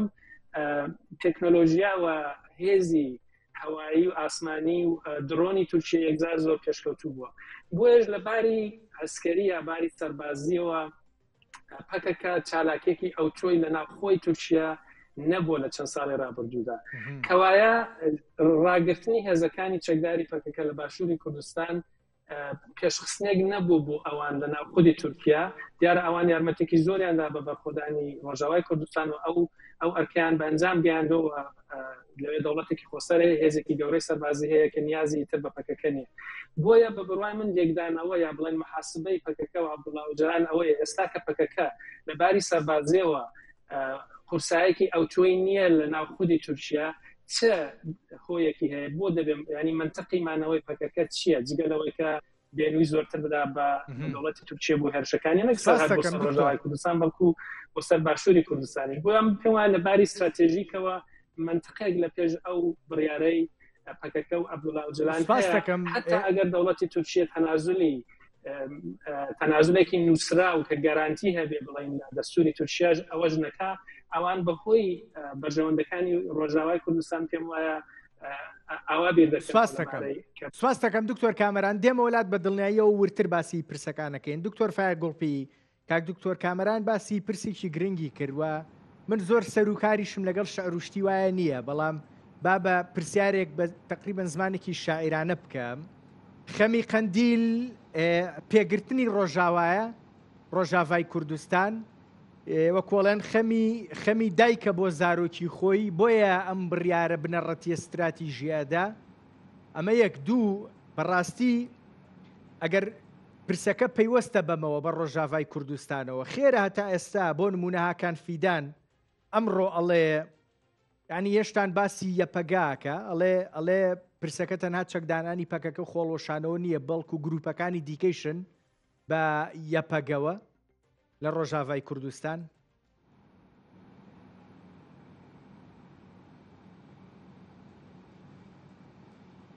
دەنگ نەما دکتۆر گوێت لێمە دکتۆر فایە گوڵپی باش گرفتێکی تەکنیکیمانەیە هاوڕێیان بۆم چارە سەر بکەن بۆی بتوانم لەگە دکتۆر فایە گوڵپیە دکتۆر دەنگ هاتووەتەوە ئێستا پێم وابێت تۆ دەنگیم نەبیستی وایە بەڵە من دەنگی تۆ بیستم ئێستا باشە سواز دەکەم پرسیاری یەکەمەوە حاڵەتی یەکەم ڕۆژنامە نووسێکی عەرەب هەیە یوسف شەریف لەو ماوەی پێشووە ڤیدیۆی زۆری هەیە یەکێک لەوانە باسیەوە کە ئەڵێ پەکەکە وەکو باوک یەپەگەش یان ڕۆژاوای کوردستانیش وەکو کوڕ هەندێک شتەکە لە پێناوی پاراستنی کوڕەکەیدا ئەوەی تۆگرێتەوە قەندیل خەمی ڕۆژاوایەتی ئەمە خاڵێکە خاڵی دووەم بەنسبەت پەکەکە هێزێکی کوردستانیە چەندان جار ڕایگەیاندووە و بە پراکتیکیش ئیشی کردووە بۆ پاراستنی ئەو دەستکەوتانەی گەلی کورد لە هەر پارچەیەکی کوردستان بێت نمونەی بۆ خۆمان لە باشووری کوردستان لە کاتی پەلامارەکانی داعشا پەکەکە لە شەنگاڵ و لە مەخمور و لە کەرکووک و ئەوانە هاتە مەیدانەوە و داکۆکی لە باشووری کوردستانیش کرد و یەکێ لە کێشەکانی ڕێگنەکەوتنی هەدەپە کاتی خۆی کە ژمارەیەکی باش ئەندام پەرلەمانیە بوو بۆ ئەوەی لەگەڵ ئاکپارتی ڕێکەون حکوومەت پێک بێنن و بزانم ساڵی 2013 بوو ئەوە بوو کە هەڵوێستی تورکیا بەرامبەر بە ڕۆژاوای کوردستان خراپ بوو ئەوان ئەیانویست ئەو حکوومەتەی کە لایەندا پێک دێت لە بینی هەدەپ و لە بینی بە تورکیا ئاکپارتیا حکوومەتێک بێ دۆستایەتی ڕۆژاوای کوردستان بکە ئەگەر دژایەتیشی نەکات دۆستایەتی بکە بەڵام ئەکپارتی بە پێچەوانەوە بەوە ڕازی نەبوو لەبەرەوە ئەتوانم بڵێم ڕۆژاوای کوردستان لە استراتیجی پەکەکایە تەسحیەی بۆدا ئیشی بۆکە یەکێک لە مەرجەکان بۆ خۆڵوەشاندنەوە یا بۆ ئەوەی کە شەڕ بوەستێنن ئەوەیە کە تورکیا هەڵوێستی با بڵێ هەڵوێستێکی ئیجابی هەبێ بەرامبەر بە ڕۆژاوی کوردستان ئەمەی ئەمڕۆ هاکان فیدان کردوویەتی ئەوە من ئاماژەم بەوە کرد کە ئەوان هەنگاوی کەمیان ناوە لە هەندێک شوێنی شا ئیستیفزازەکەن شەڕی دەرونیەکەن لەگەڵ کووردا چونکە بەڵام ئەوەی هاکان فیدان وتی ئەبێ سووریا یا عێراق وتی لەگەڵ شنگال و لەگەڵ ڕۆژاوای کوردستانە بێ عێراق و سووریا تەعامل لەگەڵ ئەو مەسەلەیە بکەن لەبەرەوە لەو باوەڕام کە ئەم قسانەی ئەم بەرپرسانەی تورکیا کە ئەیکەن لەلایەکەوە بۆ شەڕی دەرونیە لەگەڵ کووردا بۆی کورد تەنازولیان بۆ بکە لەلایەکی کەوە خیتاب بۆ کۆمەلگای شۆڤینی و نەتەوەپەرستی تورکیا ئەکەن بۆ ئەوەی ئەوان بڵێن ئێمە سەرکەوتوو بووین چونکە ساڵەهای ساڵە لە جەنگی جیهانی یەکەمەوە تا ئێستا حکوومەتە یەک لە دوایەکەکانی دەوڵەتی تورکیا کۆمەلگای تورکیا پەروەردەکەن کە لە تورکیا تەنیا 1 میلیۆن دەهەیە ئەویش تورکایە و ئەوانەی کە بە ناوی کوردەوە و بە ناوی پەکەکەوە و بە ناوی شۆڕشەکانی تری پێشووە خەباتیان کردەوە بۆ مافی کورد هیچ نین بێژگە لە بەکرێگیرا و سیخڕ و تیرۆریست و تا کۆتایی ئێستا هاتوون ئەڵێن کورد لێرە هەیە ئەبێ مافی بدرێتێ ئەبێ برایەتی کورد و تورک پارێزرا و بێ گرنگی هەیە هەر کەسێ دژی ئەو برایەتیە بێ بەو شێوەیە ینی لەگەڵ یا بە شێوەیەکی باش لەگەڵێ ناجوڵینەوە بۆیە هەندێ ناو بەناو کە قسەی واکەن قسەی لەو جۆرانەکە نەگینا بەنسبەت ڕۆژاوای کوردستانەوە بۆ خۆمان نەزانین ڕۆژاوای کوردستان لەوانەیە ئەم چەکدانانەی یان ئەم کۆنگری هەڵوەشانەوەی پارتی کرێکارانی کوردستانیش ڕۆڵی هەبوو بێ بەڵام مەسلەی قەسەدە و ڕۆژاوای کوردستان دوو مەسلەی گرنگ وایان لێ کردووە کە بە پێوە بوەستن یەکەم شەڕی داعشە کە توانیان شەڕێکی زۆر باش بەرامبەر بە داعش بکەن دووەم ئەو ئیدارەی خۆیانە کە لەوێ هەیەە یعنی بەڕاستی ڕۆژهڵاتی ناوەڕاست هەتا ئێستا هەچی سیستەم و پەرادیگمای سیاسی و ئیداری هەبووە لە ڕۆژهڵاتی ناوەڕاست لە وڵاتە جیاجیەکانە لە عێراق لە سووریا لە تورکیا لەکوێی تر ئەڵەی سەرکەوتوو نەبووە نەیتوانیوە ئەو کۆمەلگا فرە پێگاتەیە بگرێتە خۆی پێکەوە بیان ژێنێ و کار بۆ خەبات و تێکۆشان بکەن ئەزمموی ڕۆژاوای کوردستان بە گوێرەی ئەو کەسانەی لە ڕۆژاواوە هاتوون بینیویانە هەندێکیان ئێمەمانانیش لێرە بینیومانەتەوە هەندێکیان خۆیان لەوێ دیویانن فلیمیان لەسەر دروست کردووە بە نمونەیەکی زۆر باشی ئەزانن بۆ پێکەوە ژیانی سواستەکەم نەتەوە جیاجیەکان بۆ مافی ژن بۆ مەسلەی دوورکەوتنەوە و بنبڕکردنی گەندەڵی تا کۆتایی لەبەری ڕۆژاوای کوردستان بۆ خۆمان ئەزانین زۆر ڕوونە قوربانیەکەی قەندیل بۆ ئەوەی ڕۆژاوای کوردستانم ئەزمونە باشە کە هەمووان چاوی لێکەن بمێنێتەوەنێ دکتۆر کامەران من نەزانم ئەبێ هەندێکی تریتر تەنیا بە قوربانیەکەی قەندیل نامێنێتەوە تەنیا بە قوربانیەکەی قەندیل نامێنێتەوە کۆمەلگای نێودەوڵەتی پشتیوانیەکە گەلانی سووریا پشتیوانیەکە سپاس دەکەم دێمەوە لا دکتۆر کام فایق گوڵپی بەدڵنیایەوە دکتۆر کامەران گوتت بەنزیکەی شتێک نەماوە پەکەکە بیکانی بەم شێوازی خەباتە بەڵام بەڕاستی زەمینەی خەباتی سیاسی وە کللتوری و دیبلۆماسی بۆ تێگەیشتنی پەکەکە بۆ ئەوەی کە چوزانم تێگەیشتنە سیاسیەکانی پەکەکە بە دڵنیاییەوە لە تورکایە فەراهەمە ئێمە دەمپارتیمانەیە سیاسەتەکە بە دڵنیاییەوە دنیایەک ڕێگری هەیە بۆ شێوازی سیاستکردنی شارەوانیە باتەوە سەرۆک شارەوانی قەیومەکرێ لە پەرلەمان گرفتی بۆ دروستەکرێ سەرکردەکانی بەردەوام زیندانیە کرێن پێت وایە لە دوای ئەم هەنگاوانە دوای با بڵێن نەمانی بیانووی تیرۆر لە دوو قەوسا بە دڵنیاییەوە بۆ تورکیا ئیترێمە ژینگەیەکی دیکەی سیاسی و یاسایی و دیموکراسی لە تورکیا بینین بۆ سیاستکردن یان ڕاستیەکەی هەروەکو خۆی مێنێتەوە وەک عەرزم کردن ئەو تەنازلەی کە قەرارە دەوڵەتی تورکیا بیکە ئەمە نازانین چییە چون باز نەکراوە لە هیچ شوێک ڕانەگەاندراوە کەوایە ئەگەر دۆخی ئێستای تورکیا ئەمە چالێ بکەین من دۆخێکی وا نبینم بەڕاستی بۆ هەڵسوکەوتی سیاسی پارتی کرێکارانی کوردستان لە ژێرناوی ئێستا یا لە ژێرناوێکی دیکە چونکە هەر ئێستا کە ئێمە خەریکین ئەو وتوێژە بەڕێوە دەبین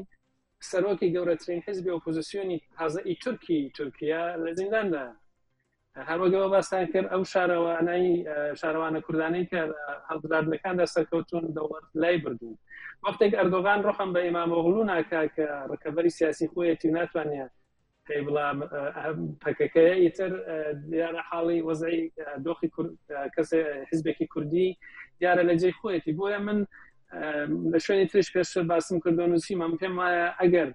قرار بێ پرۆسەیەکی ئاشتی بێ دەبێت هەنازلی لایانی بەرامبەر ینی دەوڵەتی تورکیا بەڕستنی ڕابگەیەندرێ بە نووسراوە لە بەردەست بێ و بەڵێنی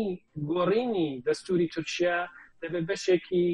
هەرە سەرەکی هەر جۆرە داواکارێک بێ کە دەم پارتی یاپەکەکەیە لایانی کوردی لە باکووری کوردستان لەوانی دەوێت چونکە بەبێ گۆڕینی دەستور و بەبێ هەبوونی دەقێکی یاسایی کە هەمووان ئاگاداری بن و کۆمەلگای نێونەتەوەیش بتوانێت چاوەدێری بکە بەڕێوەچوونەکەی هیچ گەرانتیەک نییە کە ئایا دەوڵەتی تورکیا سبەینێ چۆن هەڵسو کەوت دەکات. جا دکتۆر کامەران قسەیەکی زۆر باشت کرد قسەیەکی زۆر باشت کرد ئایا ئێمە هیچ دکتۆر گیان قسەیەکی زۆر باشت کرد پرسیارێکی باش هەڵەگرێ ڕاستیەکەی پێگەیشتووی سیاسی هەم بە ڕێزۆجەلان هەم خودی پەکەکە قەندیل ڕاستیەکەی بای ئەوەندە نییە بۆ هەر ئەوان ڕاستیەکەی سیاسیەکانی دیکەش لە باکووری کوردستان بای ئەوەندە نییە کە پێدەچێ هەندێک شتی دیاریکراویان وەرگرت بێ بەڵام باس نەکرێت دەوڵەت نەوێ باسی بکە ئەگەر نا بە دڵنیاییەوە ئەم هەنگاوە بنەڕەتیانیان نەئەنا لە بەستنی کۆنگرەوە بۆ ئەگەری دانانی چەک و خۆڵۆشانەوە وەنیە ینی ئەبێ شتێک متمانە بە پێگەیشتووی سیاسی هەم ئۆجەلان هەم قەندیل هەم سیاسیەکانی دیکەی باکووری کوردستانیش بکەین. من لەسەرەوە دەتوان دووشت بڵام یەک ئەوەی کە بە بڕوای من هەڵسوکەوتی دەم لەگەڵ پەکەکە و عەبدوڵڵا ئۆجەلان تۆزێک لەک جیاوازن بە بڕوای من ینی تاوزێ من بە پێی ئەو زانیارانەی کە هەمان هەمومان لەبەردەستدایە ئەمە پێم سیاسەتی پەکەکە و عەبدوڵڵا ئۆجەلان زۆرتر بە مەکانیسمەکان و بەو شتانەی بەو دۆخەی لە ڕۆژاوای کوردستانەوە ڕوودەدا گرێدراوە بەڵام دەم پارتی بەرحاڵ حیزبێکی یاساییەکە لە ناو تورکیا هەیەوە بە بڕوای من چاوەڕوانی لەوان زۆرترە کە ئەوان ئێستا کارتی کایەی زۆر بەهێزیان لەبەردەستە بەبێ پشتیوانی دەم پارتی حیزبی ئەردۆغان ناتوانێت دەستوری تورکیا بگۆڕێ بۆی کە ئەردۆغان بۆ جارێک سێهەم خۆی بۆ سەر کۆماری بەسلات بێتە سەر کۆمار بەبێ دەم پارتی ئاکپارتی ناتوانێت دەستور بگۆڕێ بۆی کە ئەو ویستانەی ئاکپارتی لە هەیەتی جێبەجێ بکەوە بەبێ دەم پارتی ئەردۆغان ناتوانێت جەهەپە لە هەڵبژاردنەکانی داهاتوودا شکست بدە بۆیە دەم پارتی لە دۆخێکدا لە جێگایەکدایە کە دەتوانێت سەرڕایوەکە حیزبی سێهەمیشە ینی حیزبی سەرەکینیە بەڵام ینی هێزی دەم پارتی فقط ژمارەی پارلەمانتارەکانی نین چونکە گۆڕەپانی سیاسی تورکیا جۆرێک ئارایشەکەی جۆرێکە کە ئەوان دەتوانن بەر لە هەر پێشەوچوونێکی ئاکپارتی بگرن لەباری یاسایەوە پێی ئەو شتێک لە پارلەمانی تورکیادا هەیە بۆیە من بەس بە حاڵی خۆم چاوەڕوانیم لەوان زۆرترە کە ئەوان داوای تەنازولی نووسراوی لەسەر کە دەق بێ نەگەوەی کە لە پشتەوە حاڵا بڵین ئەردۆغان یا دەوڵەتی تورکیا بەڵێنێکی دابێ و هیچ کەس نەزانێت سوێنش لێ پاشگەز بنەوە هیچ ڕێگایەک نییە بۆی کە ئەوان بتوان نیشانی بدەن کە ئەوان وحدەکەیان شکاندووە بۆیە چاوەڕوانی لە دەم پارتی زۆرترە ئەوەی لانی پەکەکە بە بڕوای من هەروەک عەزم کردن لەباری سەربازیەوە ئەوان چالاکێکی ئەوتوان لە ناوخودی تورکیا نەماوە هەم بەهۆی شەڕی درۆن هەم بەهۆی ئەوەی کە لە 2013 هێزەکانیان شاندەوە بۆیە ئەوان دەیان هەوێت زەمینە خۆش بکەن بۆ ڕۆژاوای کوردستان کە بتوانێت هەنگاوی بەرەو پێشتر هەڵبێنێ بەڵام سەرڕای هەمووی ئەوانە ژێمە ئێستا نازانین کە ئایا ئەو کۆنگرەی هەرۆگەوەش لە سەرتا باستان کرد هەڵوەشانەوە بووە یا باسکردن لە هەڵوەشانەوە بووە چەک کەنجێ دادەندرێ یەک احتمال کە من دەتوانم بیری لێ بکەمەوە ئەوەیە کە دەوڵەتی تورکیا داوای لە پەکەکە کردو کە ئەو هەنگاوانەی هەر لایە دەینیە بەپێی ئەو ڕێککەوتنەی کە هەیەە جۆرێک بندرێ لەباری کاتەوە کە دەوڵەتی تورکیا بتوانێت ئەو ئیدعایە بکە کە بڵێ ئێمە لەژێر گوشار پەکەکەمان مەجبور کرد کە چەکدانێ یعنی وەکو سەرکەوتنێک پیشانی بدا لە ناوخۆی تورکیا بۆ دەنگدەرە تورکەکان و بۆ کەسانی لە داهاتوودا دەچن دەنگ دەدەن لە هەڵبژاردنەکان بەڵام لە پشتەوە ناوەڕۆکی ئەو شتێ ڕێکەوتون ڕوو بدە ینی وای دانێ مسلینە تورکیا ئەو شتێک کە ئێمە چاوەڕوانیمان هەیە لەبارەی گۆڕینی دەستووریا تەنازلی یاسایی بۆ مەسەلەی کورد بیکە بەڵام لە کاتی بیکە کە پەکەکە خۆی هەڵۆشان بێتەوە بە شێوەیەکی ڕسمی دانیکەم کە ئەوان بتوانن بڵەن ئەمە ئەو تەنازلەمان لەبەروەی لەبەر داواکاری پەکەکە نەکردو بەڵکو پەکەکە کە تەواو بوو ئێمە بە زۆر ئەوانمان مەجبور کرد کە چەک دانێن و خۆڵۆشێنەوە جا ئێستا ئێمە کە تەرۆر بەخەولی ئەوانە ناو دوو قەوسەوە بەخەولیەوە نەماوە جا ئێمەش ئەو هەنگاوانە هەڵدێرین ئەوە احتمالێکە کە ڕەنگە ببێ لەباری منطقیەوە مستحیل نییە بەڵام ئێمە نازانین و هەر وەک باسم کرد ئەو شارنەوەی ینی ئەو نەبوونی زانیارێ بە نظری من کێشەیەکی زۆر گەورەیەوە لەبارە دەم پارتی و پەکەکە پێداگریان کرد لەسەر وەی کە ئەو دیپلۆماسی دەبێت دیپلۆماسیەکی ئاشکرا بێ هەموو لایەنەکان بزانن کە چیە قەرارە چ بکە بۆ کە خەڵکیش تووشی دڵڕاوکێ نەبن کە داخۆ داهاتووی باکووری کوردستان چۆن دەبێت جا من ئەزانم هەر ئەوە دەرفەتت هەبوو بۆیە سوپاس دەکەم دکتۆر کامەران مەتین مامۆستای پەیوەندی نێودوڵەتیەکان لە زانکۆی ساسێکس لە برایتن لە بەریتانیا گەلێک سوپاس دەستت خۆش بێ دکتۆر فایق گوڵپی من هەندێکی دیکە درێژە بە گفتوگۆکەیم لەگەڵ بەڕێستانە پرسێکی گرنگی باس کرد دکتۆر کامەران مەتین ئەویشەوەیە کە ڕاستیەکەی پەکەکە هەتا ئەوەندە پێیکرا و ئیترە توانێت چی دیکە بکە بەڵام ئەوەی کارتی لەبەردەستایە و توانێت لە تورکیا جۆرێک لە ئیتر ئەگەر ناوی بنین یاری یان ڕاستیەکەی لە یاریش گەورەتر بێ یاری سیاسی دەم پارتیە سیاسەتی گونجاو باش بۆ ئەوەی ئەم دۆخەی ئێستا هەیە مۆرچەرخانەی هاتوۆتە پێشەوە لە چوارچێوەی ئەم قۆناغە ڕاگوزەرەیە دەم پارتی بیکە بۆ ئەوەی ئەم پرۆسەیە بەو شێوەیە نەڕوا کە پێمان وابێ کورد پەکەکە هەموو شتەکانەکەوە دەوڵەتی تورکیا هیچ لەبارەیەوە ناکە هەنگاوێکی سیاسی قانونی دیاریکرا و لە ئارادا نابێت چییە دەم پارتی چی لێ خوازراوە خۆی ئەبێ لەمە دووە دەم پارتی هەندێک داواکاری ڕوبەڕووی دەوڵەتی تورکیا بکاتەوە داواکاریەکان هەندێکیان داواکاری کە ینی بەپەلە بن ینی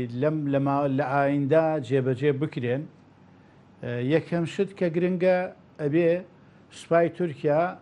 ئەگەر بەزڕابگەێنێ ئەو کاتە ینی ئیتر مصداقیەت دروزە بێ دووەم کە زۆر گرنگە دوای ئەوە پەرلەمانی تورکیایە پەرلەمانی تورکیا ئەبێ بێتە پێشەوە هەندێک بڕیار هەیە بیدا بە تایبەتی مەسلەی مافی هیوا بۆ ئەو کەسانەی کە زیندانی سیاسین و حکمیان دراوە و لە 70 ساڵ تەمەنیان تێپەڕیوە بۆ وانە بێنە دەرەوە و بتوانن لە ژێر چاودێریە بن بەڵام بتوانن هەندێک چالاکی بکەن ئەمە بۆ عەبدوڵڵا ئۆجەلان زۆر گونجاوە خاڵی تر ئەوەیە ئێستا کۆمەڵێ زیندانی هەیە لە تورکیا خۆی ئەمڕۆیەکێ لە ئەندام پەرلەمانەکانی دەمپارتی باسی کردوون چەند جۆرێک زیندانیان هەیە هەندێک لە زیندانیەکان نەخۆشن ئەوانە ئازاد بکەن هەندێک لە زیندانیەکان با بڵێن زیندانیەکەی خۆیان تەواو کردووە بەس ئازادیان ناکەن مەرحەلەی یەکەم ئەمانە ئازاد بکەن دوای ئەوە یاسایەکی لێبوردن بۆ هەموو زیندانیەکان دەرچێ و بۆ سەرکردەکانی پەکەکەژ یەکێک لەو کێشانە کە هەیە یاسای تیرۆرە یاسای تیرۆر لە تورکیا دەرچووە ئەویشە بێ هەموار بکرێتەوە بە شێوەیەک بێ کە کادیر و بەرپرسەکانی تورکیا نەکەونە چوارچێوەی بەندەکانی ئەو یاسایەوە ئەمە شتە گرنگەکانە خاڵێکی تر درێژخایەن کە کاکدکتۆری ئاماژەی بۆ کرد دەستوری تورکیایە ینی تورکیا وڵاتێکی دەستوری و یاساییە ڕاستە ینی بەرامبەر بە نەتەوەکان نادیموکراتەوە ئەطرافیان پێناکە بەڵام وەکو مافی تاکە کەس لەوێ بە گوێرەی یاسا پارێزراوە بەڵام مافی پێگاتەکانی تیانە ئەبێ دەستوری تورکیا ئەگەر تورکیا بەڕاستی ئەیەوێ وڵاتێکی دیموکرات بێ وڵاتێکی نمونەیی بێ بۆ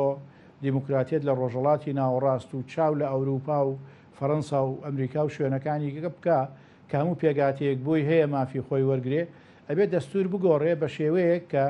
ئەو دەستورە تەنیا نەڵێ تەنیا تورک و تورکیا یەک نەتەوە و یەک ئاڵا و یەک باڵین زمانی هەیە. ئەمە لەگەڵ واقعی تورکیا ناگونجێت. تورکیا وڵاتێکی فرەپێگاتەیە، ینی تورکەکان ویستیان لاسایی فەڕەنسا بکەنەوە، هەچی پێگاتەکانی ئەو وڵاتە هەیە لە چوارچێوەی نەتەوەی فەڕەنسا ڕێکیان خەمبیان تاوێنەوە، بەڵام نیان بۆیان نەکرا. لەبەروی کە بۆیان نەکرا ئەبێ دەستورەکە لەگەڵ واقعی ئەمڕۆ بگونجێنن. بەلایەنی کەمەوە نەڵێن تورکیا یەک نەتەوەیە، یعنی شتێ بکەن لە دەستورا کە جێی کوردیشی تیا بێتەوە، جێی نەتەوەکانی کەشی تێدا بێتەوە. ئەو کاتە ئەتوانن دەمپارتی ئەگەر ئەم شتانە بکە، ئەم با بڵێن سیاسەتانە پێڕەوکە بۆی جێبەجێ بکرێت، ئەو کاتە توانین بڵێن پارتی کرێکانی کوردستانی ژەڵوەشاوەتەوە و خەباتی چەکداریش نەماوە، شتێکی ئاساییە. ئەگەر وان نەبێ بە پێچەوانەوە، ئەو کاتە لەوانەیە بارودۆخەکە بگەڕێتەوە جێی ڕابردووی خۆی. باش دکتۆر لەو نێوەندایە دوو هەن ڕاستیەکەی ئەوەی کە تورکیا ئەتوانێت ئەمە بکایان نا. یەکەم خودی تورکایە، قودرەتی تورکایە، جاوەکو دەوڵەتیان وەکو کۆمەلگەی تورکی، ئەوەی کە ئەتوانن ببن بەو تورکایی کە ئێمە ئەمانەوەی یان نا، دەستور بەو شێوێ بگۆڕن کە ئێمە ئەمانەوەی یان نا. ئەمە یەک. دوو قسەیەکی دیکەشێ لەبارەی ئەوەی ڕاستیەکەم پرۆسەی کە دەستی پێکردووە زیاتر خەونی دەوڵەتی تورکایە، خەونی ئەردۆگانە بۆ ئەوەی لە چوارچەوەی گۆڕانکاریەکانی ناوچەکەیە هەندێک هەژمونی دیاریکرا و لە شوێنی دیاریکرا و هەن بیان پارێزێ لە سووریا، لە عێراق بە دڵنیاییەوە، لە شوێنی دیکەش لای بڵین ئازەربایجانە، دەوڵەتانی دیکەی کە زمان تورکن با بڵین. ئەم هەژمونە پێویستی بە جۆرێک لە گۆڕانکاریە لەم تێگەیشتنە تورکیا. پێت وایە ئەم پێویستیە با بڵین هەرێمیە بۆ دەوڵەتی تورکی بۆی هەژبوونەکە بسەپێنێ، ناچاری بکات تێگەیشتنە ناوخۆیەکە بگۆڕێ، یان ڕاستیەکەی 100 ساڵە ئەم تێگەیشتنە ئەمەنە ڕێکدا کوتاوە پێدەچێت کوێری کردبێەوە نەتوانێ ئەم واقعە تازەیە ببینێ کە ئەکرێ بۆ دەوڵەتی تورکیا دروست بوو بێ. بەڵێ خۆی لە ڕابردووە چەند جارێک گفتوگۆ و هەوڵدان بۆ چارەسەری ئاشتیانەی کێشەی کورد لە تورکیا هەبووە، بەڵام هەوڵەکان سەرکەوتوو نەبوون. ئەم جارە لەکوێوە هەوڵەکان دەستیان پێکرد؟ لە هێزێکی سیاسیەوە، لە کەسێکەوە کە ئەیوت کورد هەر نییە، نەک لە باکووری کوردستان و تورکیا اعترافی بە کورد ناکرد کە هەبێ لە ڕۆژهڵاتی ناوەڕاستیشە، ئەویش کە دەوڵەت باخچەلی بوو. بەڕاستی ئەمە یعنی تۆ ئەتوانی بڵێ تەکتیکە، بەڵام هەندێک ئەتوانی بڵێ ئەمە گۆڕینی عەقڵیەتە کە ئەم قسانەی کرد تەوقەی لەگەڵ ئەندام پەرلەمانەکانی دەمپارتی کرد و وتی ئەبێ عەبدوڵڵاوجان بێتە پەرلەمان و قسە بکا و کێشەی کورد چارەسەر بکرێ و تیرۆر نەمێنێ و پەکەکە خۆی هەڵەوەشێنێتەوە. لایەنە سیاسەکانی کەش، هێزە سیاسەکانی کەش هەموو قبوڵیان کرد و ئەمە نزیکەی 6 مانگ زیاتری بەسەرا ڕۆشتووە. جارەکانی کە کۆبوونەوە و گفتوگۆوە بوو هێندەی پێ نەئەچوو، کۆتاییان پێهات وەکو شتێکی تەکتیکی وابێ. بە بڕوای من لەلایەکەوە تورکیا ماندوو بووە بەدەست کێشەی کوردەوە، یعنی 40 ساڵ زیاترە خەباتی چەکداری هەیە لە تورکیا، 40 ساڵ زیاترە خەباتی سیاسی هەیە، خەباتی جەماوەری هەیە، خەباتی هەڵبژاردننی سەرۆکی شارەوانیەکان هەیە، ئەندام پەرلەمانی حیزبە کوردیەکان هەیە، زیندانی سیاسی هەیە، چالاکی هەیە لە دەرەوەی وڵات تا کۆتایی. یعنی تورکیا لەلایەکەوە ماندوو بووە، لەلایەکی کەشەوە ئەزانەیە کە گۆڕانکاریەک لە ڕۆژهڵاتی ناوەڕاستە دروزە بێ، بۆی لەو گۆڕانکاریانە خۆی وەکو تۆ ئاماژۆ پێکرد هەژمونی بمێنێتەوە، کورد لێرەدا بکە بە دۆستی خۆی، کە کوردی کرد بە دۆستی خۆی. لە تورکیا کێشەکانی کەمە بێتەوە، لە کوردی عێراق بە دۆستی خۆی زانێت، کوردی ڕۆژاوا بە دۆستی خۆی زانێ و تا کۆتایی. ئەمانە سیاسەتی تورکیایە. چی ئەبێ لە گۆڕانکاریەکان؟ ئەو گۆڕانکاریانەی کە لە ڕۆژهڵاتی ناوەڕاستە ئەبێ ئەبێ بیرمان بێتەوە، ئەم ناوچەیی کە ئێمە تێیداژین دوو کێشەی زۆر گەورە هەیە، کێشەی فەلەستینیەکان و ئیسرائیلە لەگەڵ کێشەی کورد لەگەڵ ئەو 3-4 دەوڵەتە. ئەمانە بوون بەهۆی دروستبوونی کێشەی زیاتر.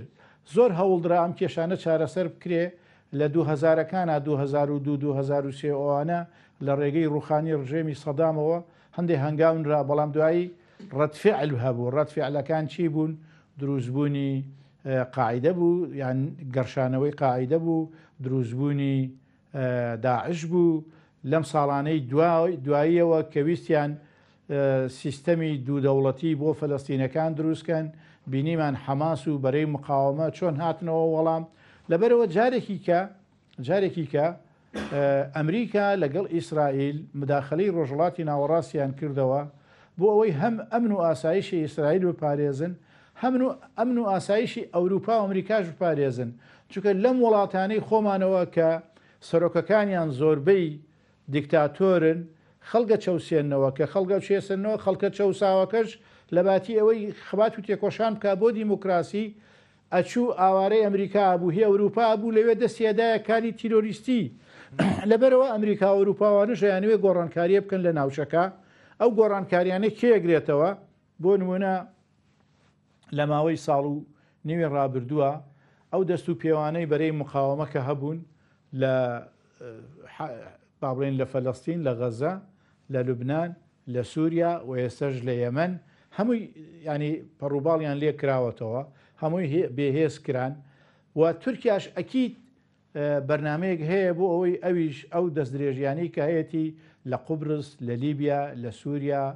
لە عێراق، لە شوێنەکانی کە سنوورێکی بۆ دابنرێت. ئەو راپۆرتی کە رادیۆی BBC بەڵا تەلەڤیزیۆنی BBC بوو یا رادیۆی BBC بوو، لەو ماوەیە بڵاوی کردەوە لەسەر دەستدرێژیەکان و پێشێرکاریەکانی مافی مرۆڤی کورد لەلایەن سوپای تورکیاوە. ئەوە هەر لە خۆیەوە نییە، ئەوە بەشێکە لەو بەرنمەیە کە یانەوێ ئیتر سنوورێک بۆ ئەو دەستدرێژیانەی تورکیا دابنێن. تورکیاش بەمە ئەزانێ لەبەرەوەی هەڵساوە ئەم شتانەی کردووە، ئەم پرۆژەی خۆی پرۆژەی ئاشتی. بەڵام ئەم پرۆژەی ئاشتیش کردووە مەرج نیەتر لە ناخی دڵیەوە بێ، لەوانەیە تاکتیک بێ، لەوانەیە فروفێڵ بێ، لەوانەیە بۆ ماوەیەک ئەوە بکە تا گۆڕانکاریەکی تر بێتە پێشەوە ئیسفادەی لێ بکە. سپاس دەکەم دکتۆر فایق گوڵپی، سیاسەتکار. دەستت خۆش بێ بۆ ڕوونکردنەوە و شیکردنەوەکانێک. سپاس، دەست خۆش. سپاس ئێوەش، سپاس بۆ ئێوەش هەر سەرکەوتوو. لطفت هەیە، سپاس دەکەم. بەدوعا.